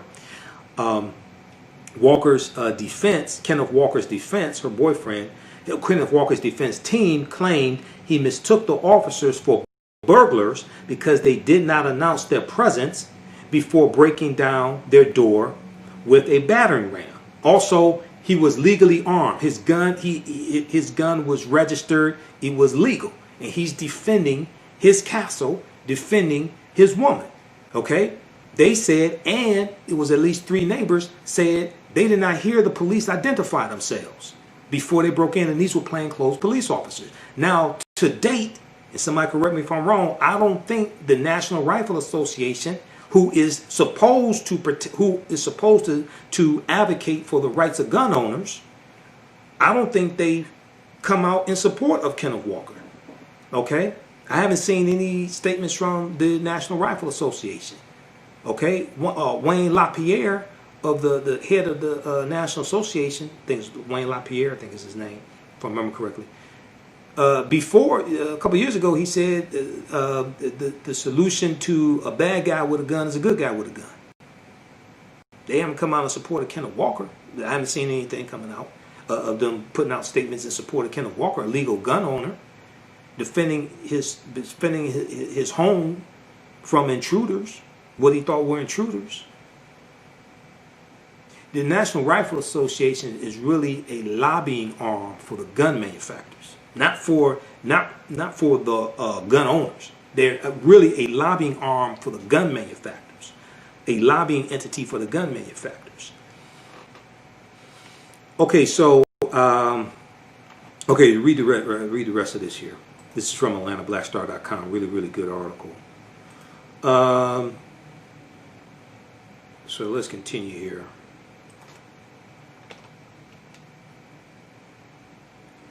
All right, let's go back to, and what I'm going to do We're going to do a blitz. I'm going to give you the names of these articles. You can go read them. I'm not going to have time to get through all this stuff here.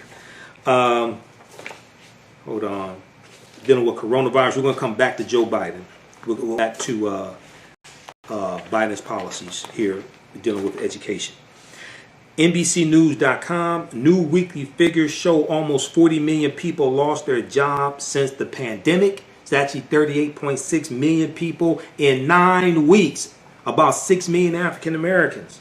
Another 2.44 million Americans filed for the initial unemployment benefits last week, bringing the total number of people lost their jobs so far during the coronavirus pandemic to almost 40 million.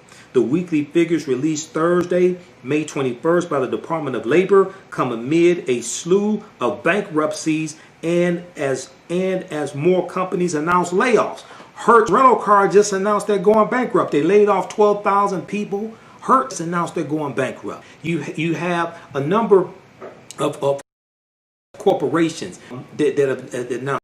Penny is one of the recent ones, announced bankruptcies. A lot of coming. Also, it's estimated that about 50% of these jobs, 50% at this point of the 38.6 million, it's estimated that almost 50% are not going to come back. Meaning not the people come back to jobs, ain't going to be no job for you to come back to. What? This decimation that's taking place. This is what happens when you have some incompetent as president. This is why Trump has to be voted out. This is his fault. This stuff was largely avoidable. But when you got a dumbass who doesn't read his presidential daily briefings, who has declared war on the scientists, okay? And right now, he's removed 4 inspector generals. The inspector generals were put in place based upon a law of the past Congress signed a law by President Jimmy Carter in 1978 as a result of the Watergate crisis that took Nixon out of office.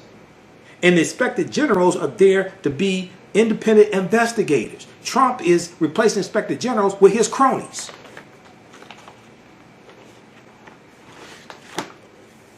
Washington Post, April 27th, 2020. President's intelligence briefing book repeatedly cited virus threat. Go read these articles, okay? I got the evidence. I just don't have enough time to provide all the evidence. Proper documentation is all conversation. I have literally thousands of articles.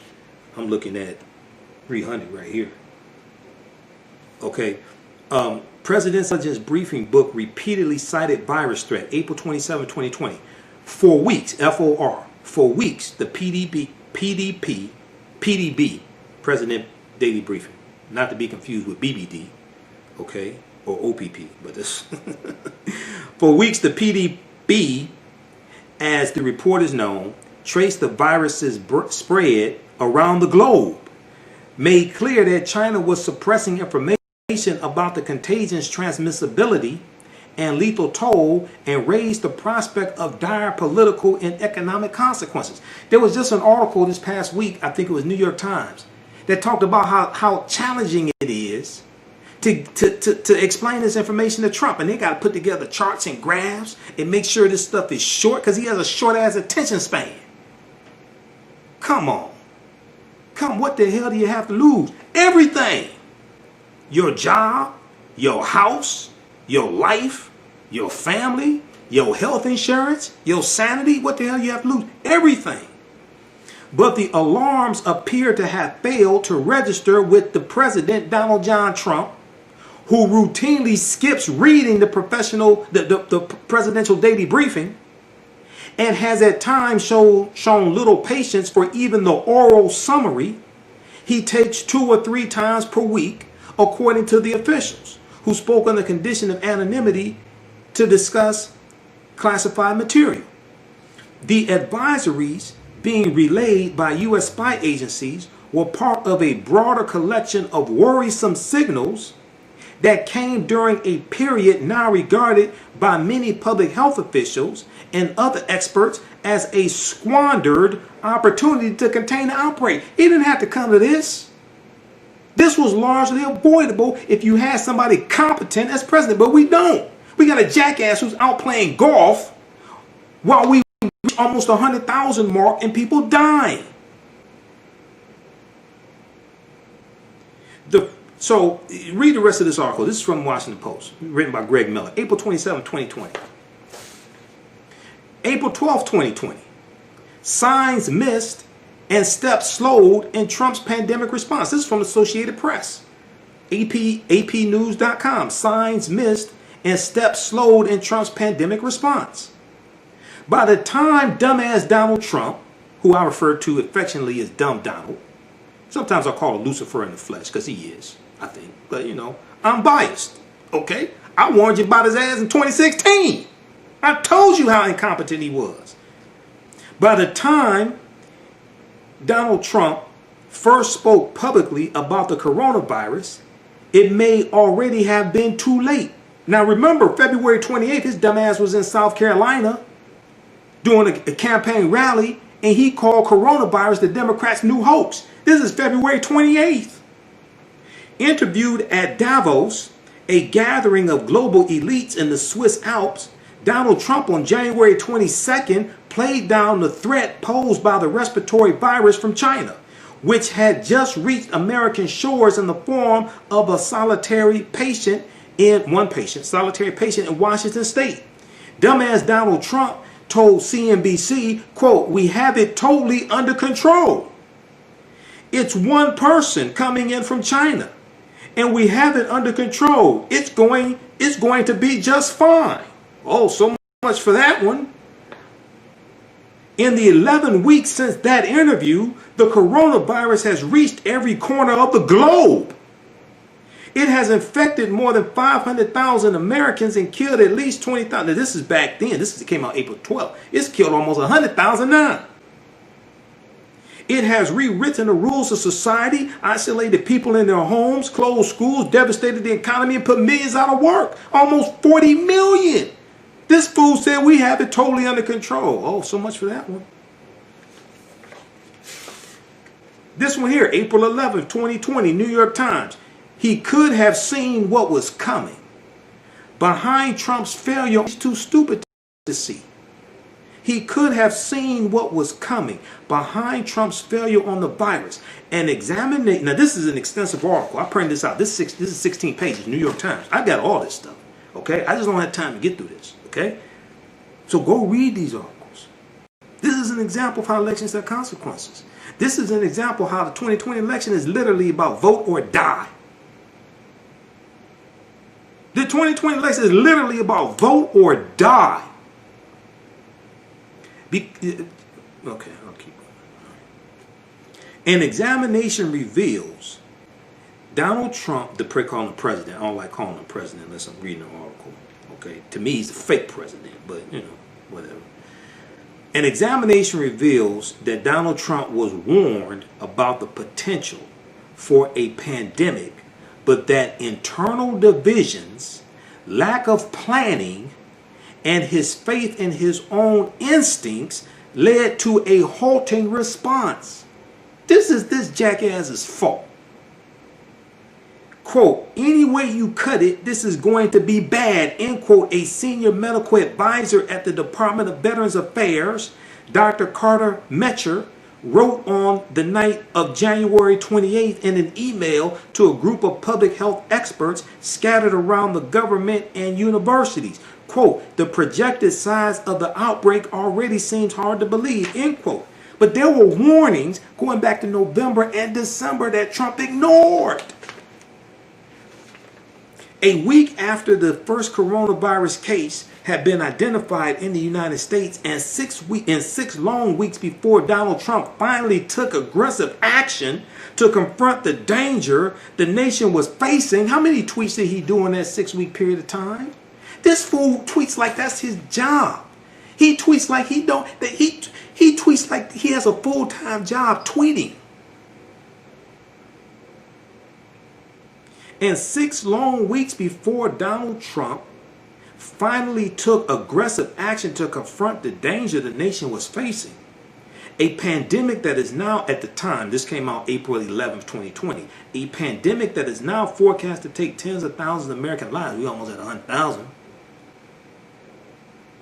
Dr. Metcher was urging the upper ranks of the nation's public health bureaucracy to wake up and prepare for the possibility of far more drastic action. Quote, you guys made fun of me screaming to close the schools, end quote, he wrote to the group which called itself Red Dawn, an inside joke based on the 1984 movie about a band of Americans trying to save the country after a foreign invasion. It was a foreign power that put his ass in office. Russia.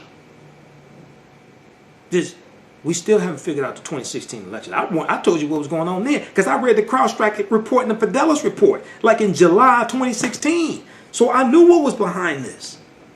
The CrowdStrike and Fidelis were two of the four cybersecurity companies the Democratic National Committee hired to find out who broke into, who hacked the DNC. So I knew what was behind all this. I read that stuff back in July. And then also, Malcolm Nance. Malcolm Nance, who is has a background, 35-year background in intelligence, and he wrote a book dealing with how to hack the 2016 election. Malcolm Nance is a contributor on MSNBC. Malcolm Nance was breaking this stuff down as it was happening and warning America about what would happen and warning America about the intervention of Russia. Malcolm Nance was right on the money. So, okay, Red Dawn, an inside joke on the 1984 movie about a band of Americans trying to save the country after a foreign invasion, okay? Quote, now I'm screaming, close the colleges and universities, end quote. Dr. Metcher was warning them ahead of time that you need to close the schools. Are the schools closed? Dr. Metcher warned them you need to close the colleges and universities. Are the colleges and universities closed? His was hardly a lone voice, L-O-N. His was hardly a lone voice. Throughout January, as Donald John Trump, okay, the Manchurian candidate, repeatedly played down the seriousness of the virus and focused on other issues, an array of figures inside his government, from top White House advisors to experts deep in the cabinet departments and intelligence agencies, identified the threat, sounded alarms, and made clear the need for aggressive action. But dumb Donald didn't want to do it. The president, though, they call him president, the president, though, was slow to absorb the scale of the risk and to act accordingly, focusing instead on controlling the message, protecting gains in the economy, and batting away warnings from senior officials. They tell him, look, man, this stuff about to blow up in your face. He's sitting there bragging about the economy and the stock market. It was a problem, he said, come out of nowhere and could not have been foreseen. Everybody saw it except your stupid ass. Even after Donald Trump took his first concrete action at the end of January, limiting travel from China, which he always likes to brag about, public health often had to compete with economic and political considerations in internal debates, showing the path toward belated decisions to seek more money from Congress, obtain necessary supplies, address shortfalls in testing, and ultimately move to keep much of the nation at home. And that whole thing with China, dude, that dealt shutting down, letting Chinese come here who were not U.S. citizens, if I remember correctly. Because Washington Post has an article dealing with this. There were American citizens who were in China. They came back. Some of them had coronavirus. Hold on. Washington Post has a really, because the way he's breaking this down, he's lying. Okay? And at the same time, people were coming, Europeans were coming from Europe who had coronavirus, because it had spread to Europe. Just a second here. Let me pull up this article. There was this big one from Washington Post. They tore his ass up. Trump's claim that he imposed the first China ban. Okay? This is from April 7th, 2020. This is a fact check from Washington Post where they just go through and expose all this and rip him a new one. April 2nd, let's pull this up on, let me see. How's this computer run? Okay, we'll do it on this one, the second, the backup computer. And I'm trying to get another laptop that's faster than the main laptop, because the main laptop, after an hour and a half, 2 hours on Zoom, it times out, and this I need a faster laptop with a 2 terabyte hard drive also instead of 1 terabyte. Let's see, how are we doing here? Okay, how's everybody doing? We're gonna be here for a little while longer because I'm gonna wrap this up. Okay.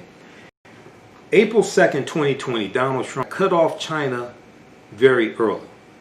And if I did it, we would have a chart that you wouldn't believe. So how would I know to do that? How would I know to cut off Europe? I cut off Europe very early. I mean, you have to make a decision. People knew that some bad things were going on, and they got off to a late start. And some others got off to a late start also. But we cut off China. If we didn't cut off China, we would have been in some big trouble, and we cut it off. April 2nd, 2020 is when this fool said it. You were in trouble then. Donald Trump regularly pats himself on the back for announcing travel restrictions on China as the novel coronavirus emerged in January. Before the case in the United States exploded, Trump attributed what he considered a small number of cases to that decision. Even as deaths from COVID-19 in the United States started to soar, he said he saved lives by imposing what he calls a ban on China. He went on to say, quote, "We're the ones that gave the great response, and we're the ones that kept China out of here," Trump said on March 25th. "And if I didn't do it, you'd have thousands and thousands who would have died that are now living and happy." We're almost at 100,000. The World Health, so that's what this fool said. Okay, awesome. Now, the World Health Organization has travel restrictions, saying they are ineffective against a virus and in the long run counterproductive. Donald Trump, according to news reports, was initially skeptical and worried about provoking China a major trade deal.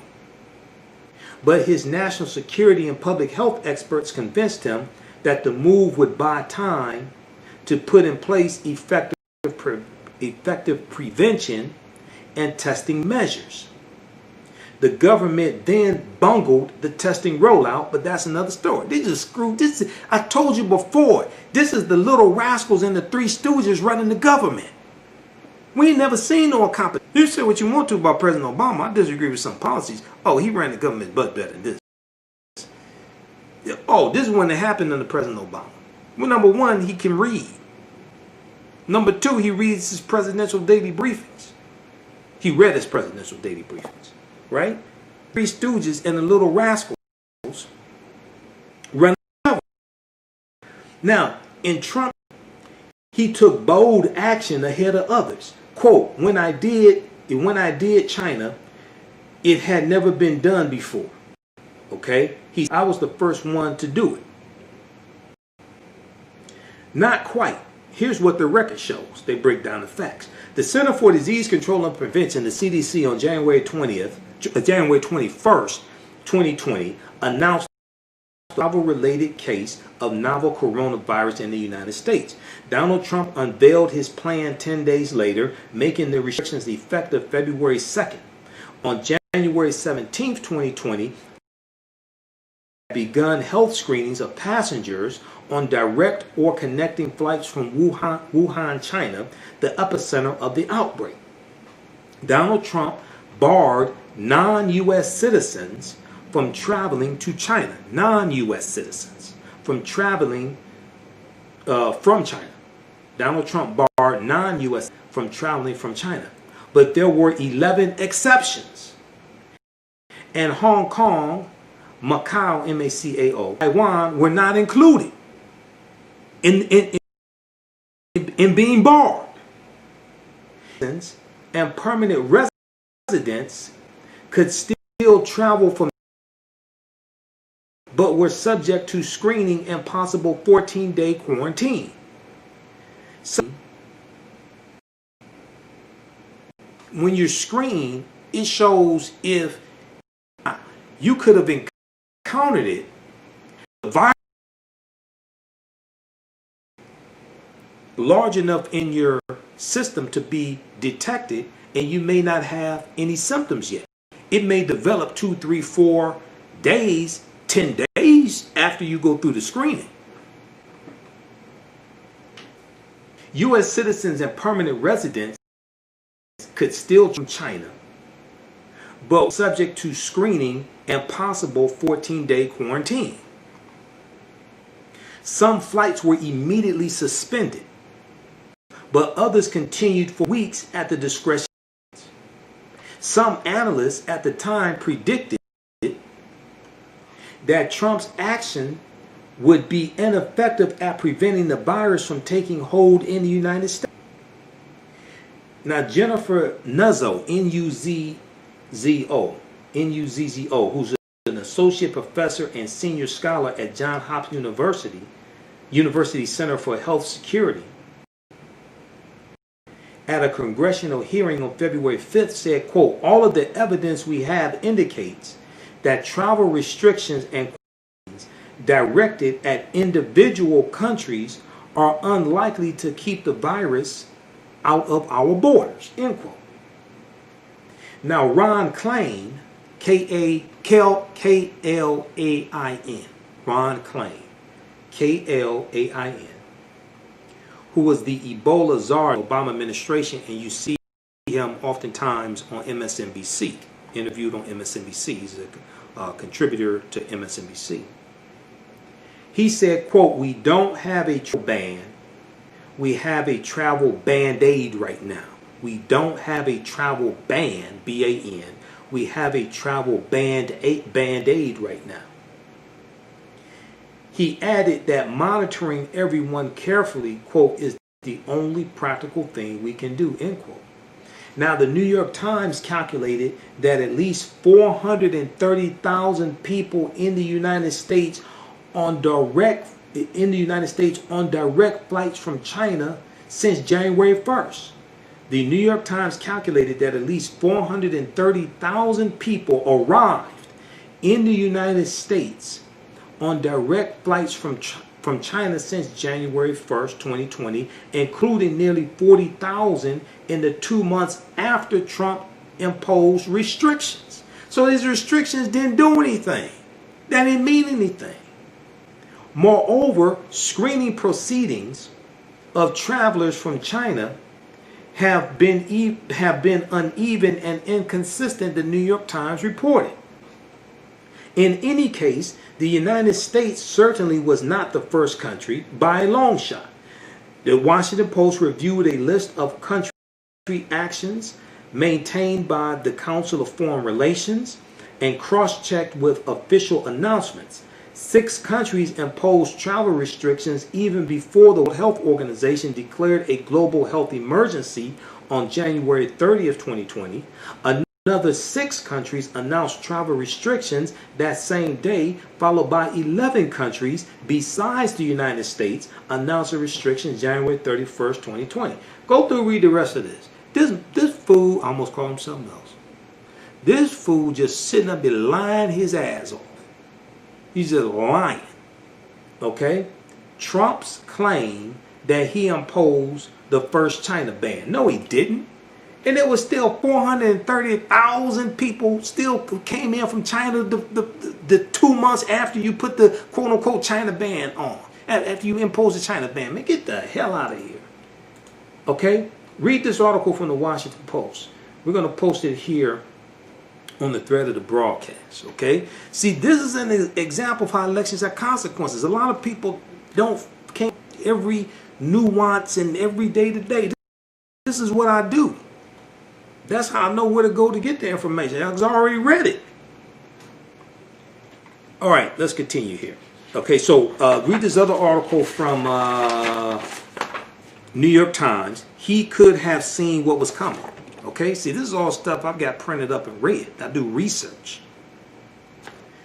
He could have seen what was coming behind Trump's failure on the virus. Okay, so intelligence report warned of coronavirus crisis as early as November. So April 8th, 2020, abcnews.go.com. We got all the evidence.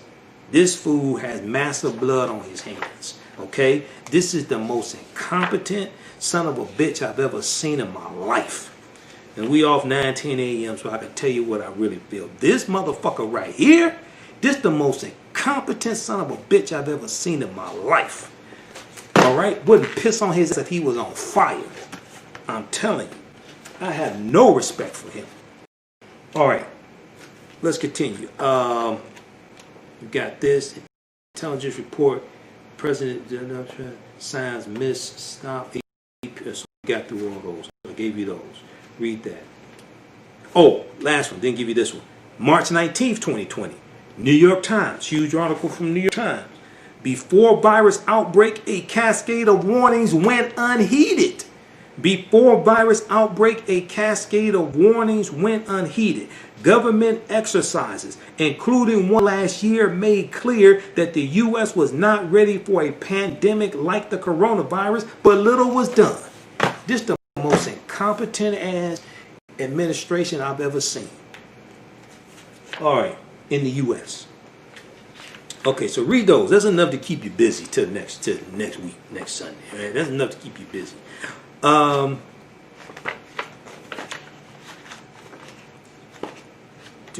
Let's see. Okay, we got that. And all right, so let's go back. I'm trying to just simplify this, right? Because I got a ton of information here.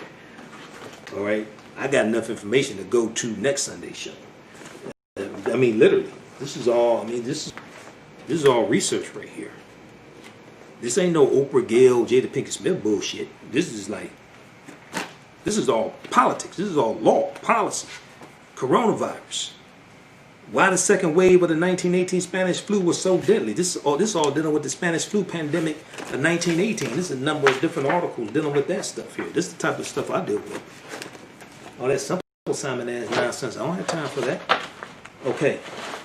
I got file folder upon file folder of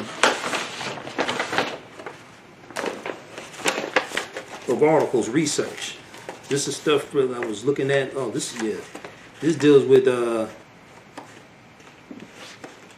before 1619 there was 1526, the mystery of the first enslaved Africans and what became the United States. Then we look at this here. Black people's land was stolen. This is from June 20th, 2019. This all deals with history, but also dealing with the Imperial and this is right here.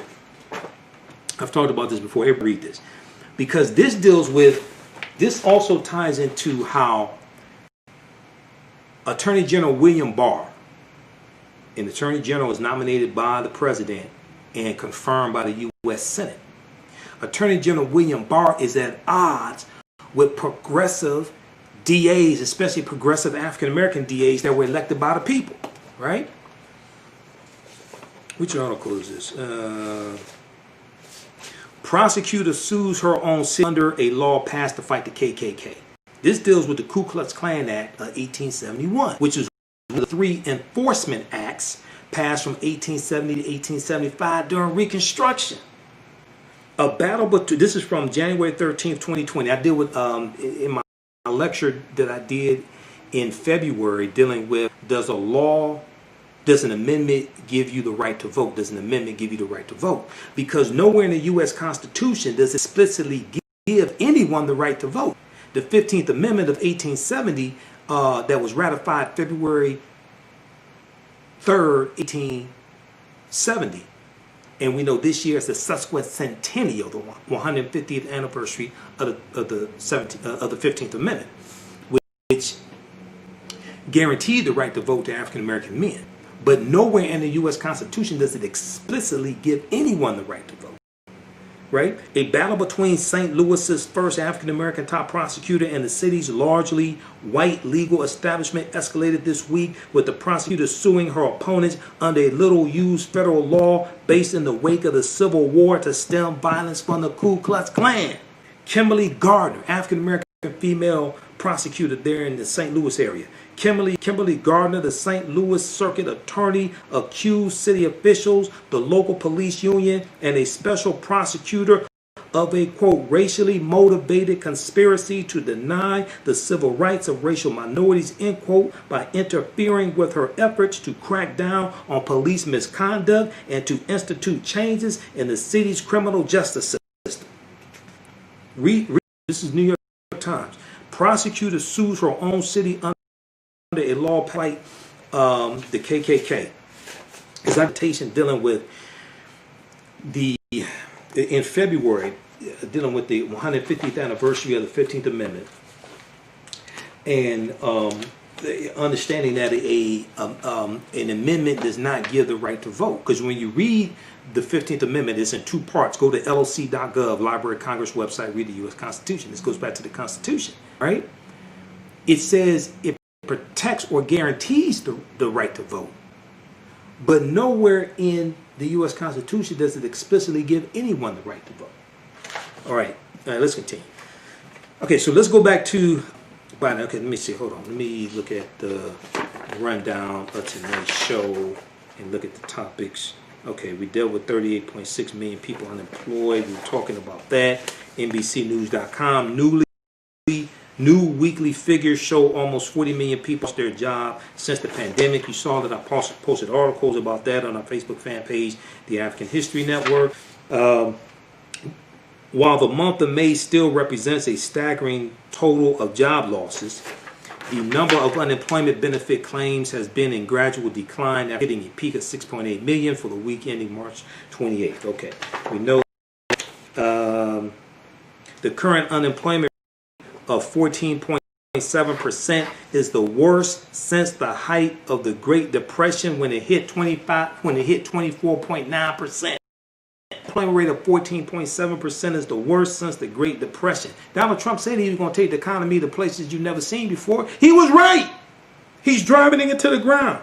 The African American unemployment rate is almost 17%. Read this article, right? One thing about Trump, he does lie about a whole lot of things, but some things he don't lie about. He said, we're gonna take the economy. You ain't gonna believe how the economy's gonna be. Yeah, you're right about that. I almost called her something. Yeah, you're right about that. Okay, hold on. Now, there was a group of articles I had together. We're gonna run through that quickly, and then we're gonna go back to Biden's plan. And where did I put that?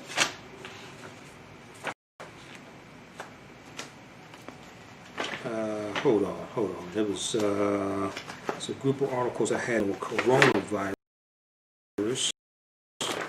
so we can zip through that, and then we'll get back to part 2 of Biden's plan dealing with education. Oh, right here. Washington Post, May 21st, 2020. I read the Washington Post and New York Times every day. I have digital subscriptions to them. So I monitor about 35 different news sources on a daily basis. I get emails all throughout the day from news outlets because I subscribe to numerous news outlets for updates and emails. I have the apps of abcnews.com, NBC News. There's NBC News app right here on my phone. So I monitor the stuff throughout the day. Trump gutted the checks on his power when they were needed the most. Yep, that's NBC News. We got the apps on my phone. I monitor this throughout the day. The Smart News app, they pull news articles from all different news outlets. I'm reading this stuff all throughout the day. This is what I do. I'm not somebody with a YouTube channel. I'm a radio talk show host, historian, researcher. This is what I do. abcnews.com. We got New York Times app right here. We got abcnews.go.com. Let's see, hold on, where's ABC? ABC right here. ABC News app, all this stuff. This is what I'm researching, okay?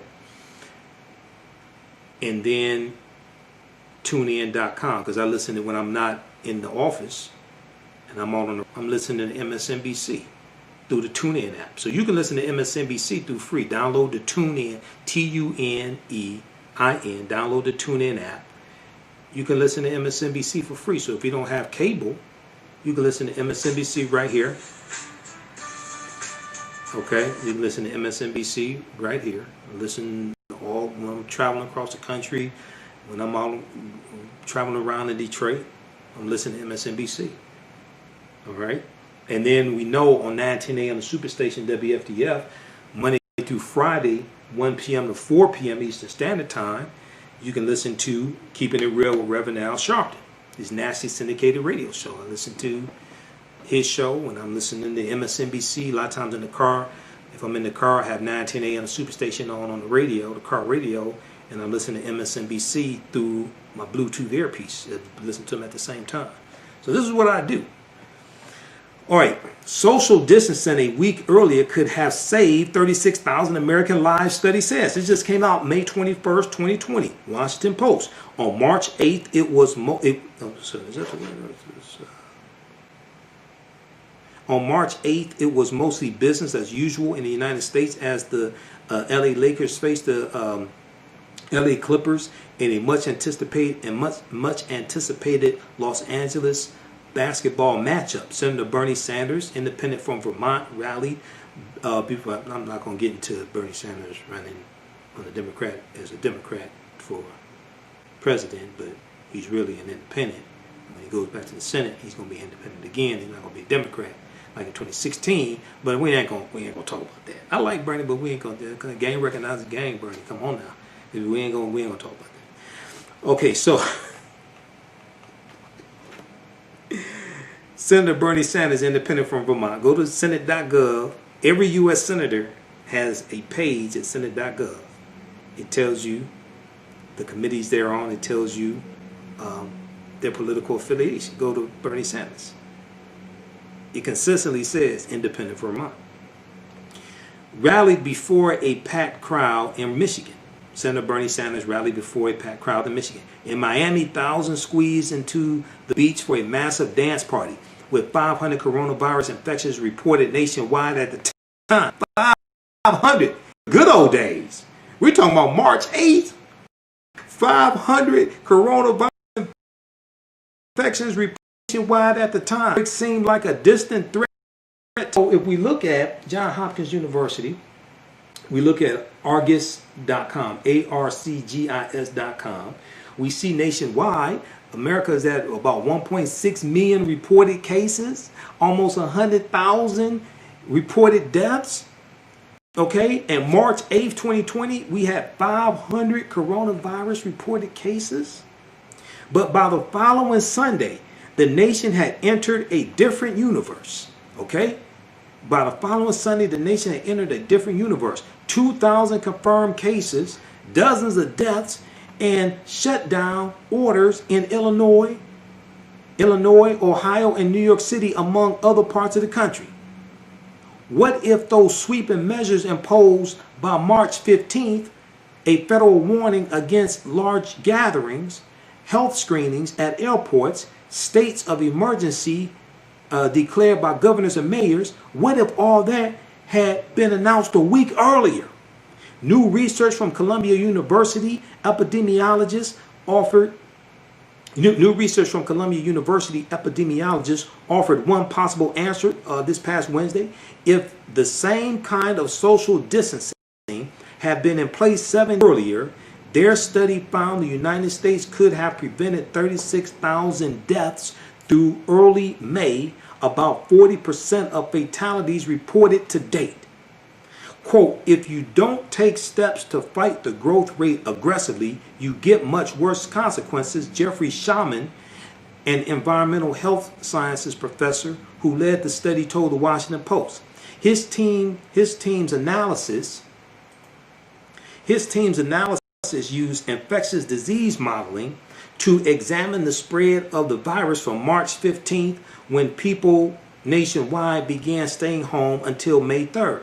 The researchers examined transmissions within each county, movement between counties, and deaths to chart how the virus spread and killed over 7 weeks. Okay, then they went on to say, let me see if it's in this article here, move it back even farther, and the results are more dramatic. If the United States had mustered the same kind of political and public will against the virus on March 1st, 2020, the researchers found 54,000 fewer Americans would have died of the illness.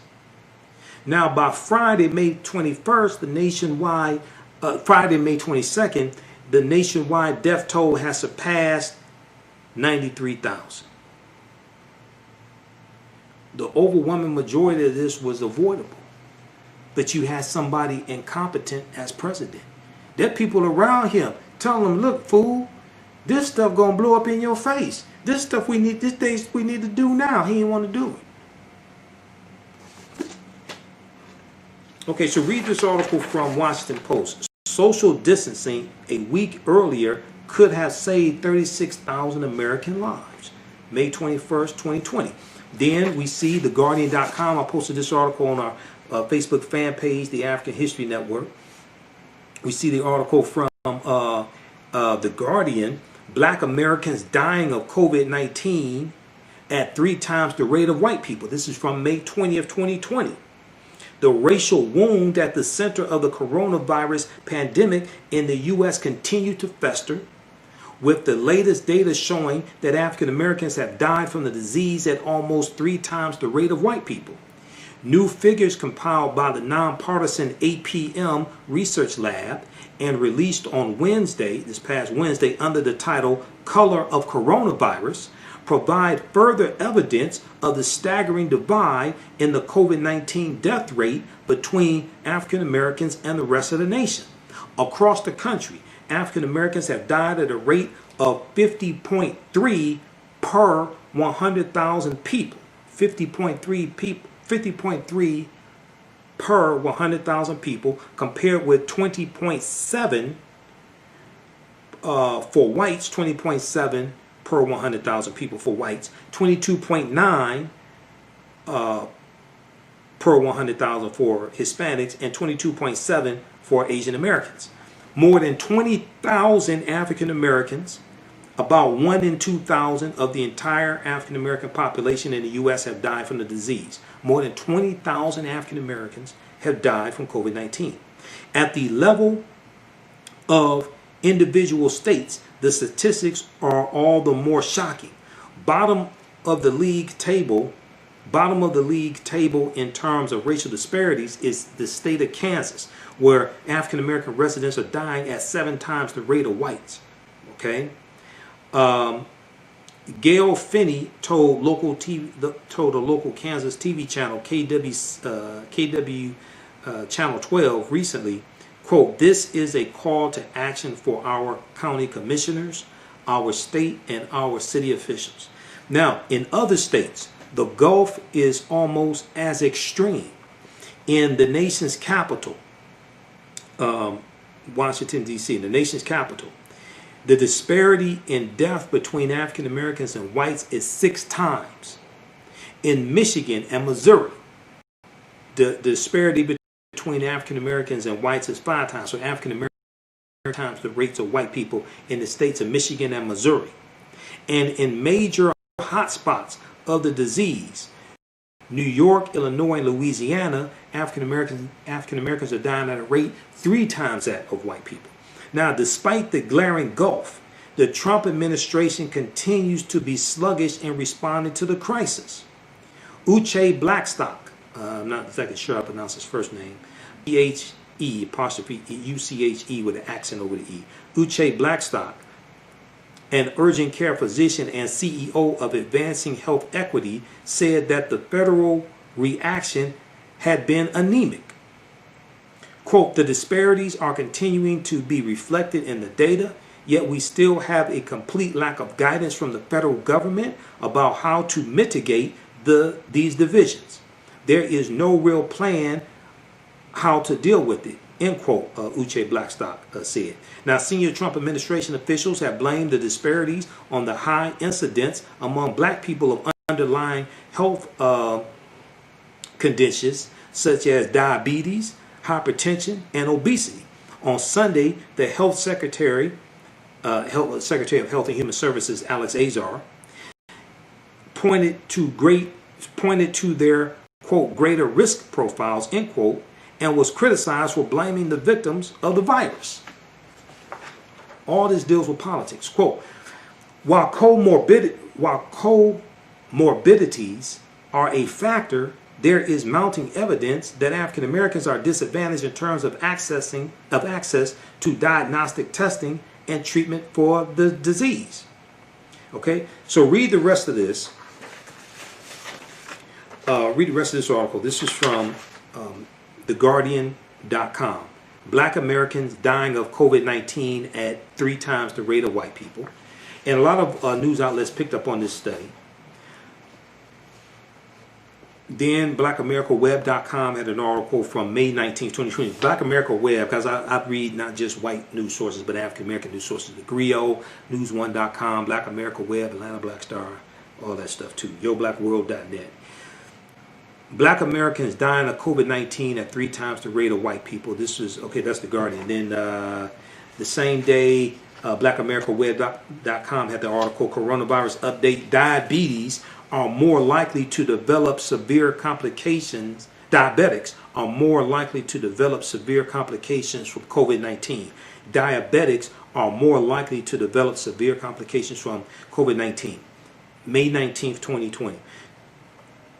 The Center for Disease Control and Prevention specifically lists people with diabetes as having a higher risk of severe illness from coronavirus than the general population. Quote, diabetes is a condition that can affect your whole body in different ways, end quote, explains Dr. Jennifer Caudle, Caudle, a family physician and associate professor at Rowan University. Factor in COVID-19, she says, and there is the potential for severe illness, including internal swelling and kidney failure. Now, Dr. Jennifer Caudle recommends that people with diabetes lower their risk of developing serious complications from COVID-19 by controlling their blood sugar levels, checking in regularly with the doctor, eating a healthy diet, and exercising regularly. Morehouse College has announced it will be terminating and furloughing services. Okay, that's a different article there. Read this from BlackAmericaWeb.com. Coronavirus update. Diabetics are more likely to develop severe complications from COVID-19. Okay, May 19, 2020. Then we see May 24th, 2020. Coronavirus update. BlackAmericaWeb.com. More than 20,000 African Americans have died from coronavirus. Okay, that's picking up on the study from APM Research Lab. Then, okay, so that's, BlackEnterprise.com. 45% of black businesses anticipate closing due to COVID-19. This is from May 21st, 2020. 45% of black businesses anticipate closing due to 19. According to a recent nationwide survey, 45% of African American and Latinx or Hispanic small business owners say they anticipate closing within 6 months due to the coronavirus outbreak. Another 41% say they were denied relief assistance when applied. 21% say they are still waiting to hear if they will receive any form of assistance. In addition, 12% of respondents say they have received the full amount of assistance they were eligible for, despite over half stating they requested $20,000 or less. The Paycheck Protection Program, as well as other federal relief services, have largely ignored minority communities, African American, Hispanic, etc., leaving them the most vulnerable to suffering severe economic loss due to the public health crisis. Now, the third coronavirus, the HEROES bill that Democrats in the House of Representatives have passed, this addresses a lot of this. It's a $3 trillion bill. It's not expected to pass the Senate, but we have to put pressure on the Senate as much as possible, because those Republicans in the Senate, it's going to benefit their constituents also. A lot of Republicans' constituents are catching hell. They've lost their jobs. They've lost their health insurance. And not a lot of attention has been focused on the fact that the 38.6 million Americans who lost their jobs in 9 weeks, millions of them have also lost their health insurance. So on the back end of this, there's going to be more people dying because they don't have health insurance.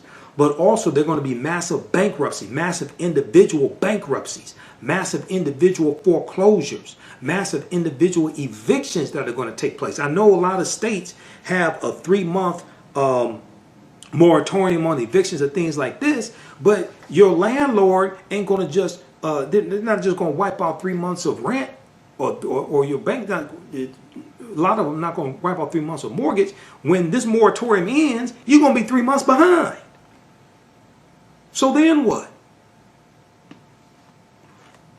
This is going to be a major catastrophe. This is what happens when you have incompetent leadership. This is what happens when you have incompetent leadership. The New York Times reported that Rashad Robinson, the president of Color and Change, said the new survey data show that, quote, if we don't get policies to protect these communities, we will lose a generation of black and brown businesses, which will have deep impacts on our entire country's economy, end quote. Read the rest of this article, Black Enterprise. I read Black Enterprise as well, blackenterprise.com. 45% of black businesses anticipate closing due to COVID-19. This is huge, okay? And then we know Magic Johnson has teamed up with a Hispanic entity to put together a pot of $100 million to make loans to African-American, Hispanic-owned businesses. BlackEnterprise.com has an article about that. They announced it on Politics Nation, MSNBC, Reverend Al Sharpton show last weekend. So go check out that interview at MSNBC.com. All right. So let me just give you a little bit more here from Biden's plan dealing with education for the African-American community. And then next week we'll deal with the third part of his 22-page agenda, which is a living document. Is going to expand. The third part is make far-reaching investments in ending health disparities by race. And when you read this agenda, and I've gone through and read it, it starts out on page 1 dealing with COVID-19 and how COVID-19 is disproportionately targeting African Americans. And his agenda addresses that specifically. So we left off, address the African American student debt crisis. Okay, so we talked about that. Then it breaks it, then it lays out 1, 2, 3, 4, 5, 6 bullet points, including in the COVID-19 response and immediate cancellation of a minimum of $10,000 of federal student loan debt, forgiving all undergraduate tuition related federal student debt from 2- and 4-year public colleges for debt holders earning up to $125,000. This will also apply to individuals holding federal student loans for tuition from private HBCUs and MSIs, minority serving institutions. Next, forgiving loan payments for individuals making $25,000 or less per year and capping loan payments at 5% of discretionary income for those making more. Fixing the public service loan forgiveness program and forgiving $10,000 of undergraduate or graduate student debt for every year of national or community up to 5 years. Next bullet point, cracking down on the private lenders profiteering off of students by empowering the Consumer Financial Protection Bureau, which Trump has weakened the Consumer Financial Protection Bureau, to take action against private lenders who are misleading students about their options and do not provide an affordable payment plan when individuals are experiencing acute periods of financial hardship. Next bullet point, permitting the discharge of student loans and bankruptcy. Okay, so the last bullet point there, dealing with address the African American student debt crisis, is permitting the discharge of student loans in bankruptcies. That is huge, because right now, as the law stands, and this deals with law, it deals with laws passing Congress, you can't discharge student loan debt if you file bankruptcy. Okay, under Biden's plan, this has to pass Congress. Is my understanding, it has to pass Congress. This is why Democrats have to maintain control of the House of Representatives and really expand control. Some of these dumbass Republicans in the House of Representatives need to be voted out of office. Jim Jordan in Ohio needs to go, Republican. Matt Gaetz, Republican in Florida, needs to go. Stupid ass Louis Gohmert, Republican out of Texas, needs to go. These are a lot of Trump's henchmen. Need to just do I'm trying to put this politely for social media. Just vote the behinds out of office. Let me just put it like that. Okay, I had some other more colorful language, but we ain't gonna do that because social media platforms have new policies and things like that. So the next main category, this is all under education. Increase college completion by making college affordable for African American students. They go through and explain that. Our post-secondary education system has not done enough to help African American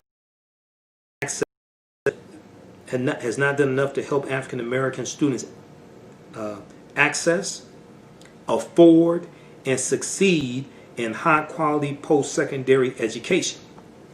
64% of white students graduate from four-year institutions, compared to only 40% of African American students graduating from four-year institutions. To help African American students access and complete college, Joe Biden will, 1, make public colleges and universities tuition free for all students whose family incomes are below $125,000, including students at public HBCUs. This all deals with policies. This all deals with politics. Politics is the legal distribution of scarce wealth, power, and resources, and the writing of laws, statutes, ordinances, amendments, and treaties, their adoption, interpretation, and enforcement. Next, providing 2 years of community college or other high-quality training programs without debt for any hard-working individual looking to learn and improve their skills to keep up with the changing nature of work. They go through and explain this. Read the rest of this. They talk about Pell Grants and things like this. Then the next broad category, invest over $70 billion in the historically black colleges and universities and MSIs, minority serving institutions, that will train our next generation of African American professionals. They go through and explain that. So they have bullet points for that. Then create a Title I for post-secondary education to help students at under-resourced four-year schools complete their degrees. Next, make a $50 billion investment in workforce training, including community college, business partnerships, and apprenticeships. Okay, and apprenticeships. So go through, read all this. You can read that at joebiden.com. His policies, lift every voice, the Biden plan for Black America. Also read the article from Black Press USA that I gave you as well. And the link to the plan is there also. Joe Biden's plan for empowering Black America. All right, look, we're going to get out of here. If you'd like this type of information, you can donate to the African History Network through Cash App, $, the AHN Show through Cash App, $, the AHN Show through Cash App. Also through PayPal, paypal.me/the AHN Show, and at our website, AfricanHistoryNetwork.com. Click on the yellow donate button there. All of my DVD lectures are available at our website as well. Okay, follow us on my Facebook fan page, The African History Network, and my YouTube channel, Michael Imhotep. Remember, right now, let's correct wrong behaviors. Not over till we win. Wakanda forever. And we'll talk to you next week. Peace.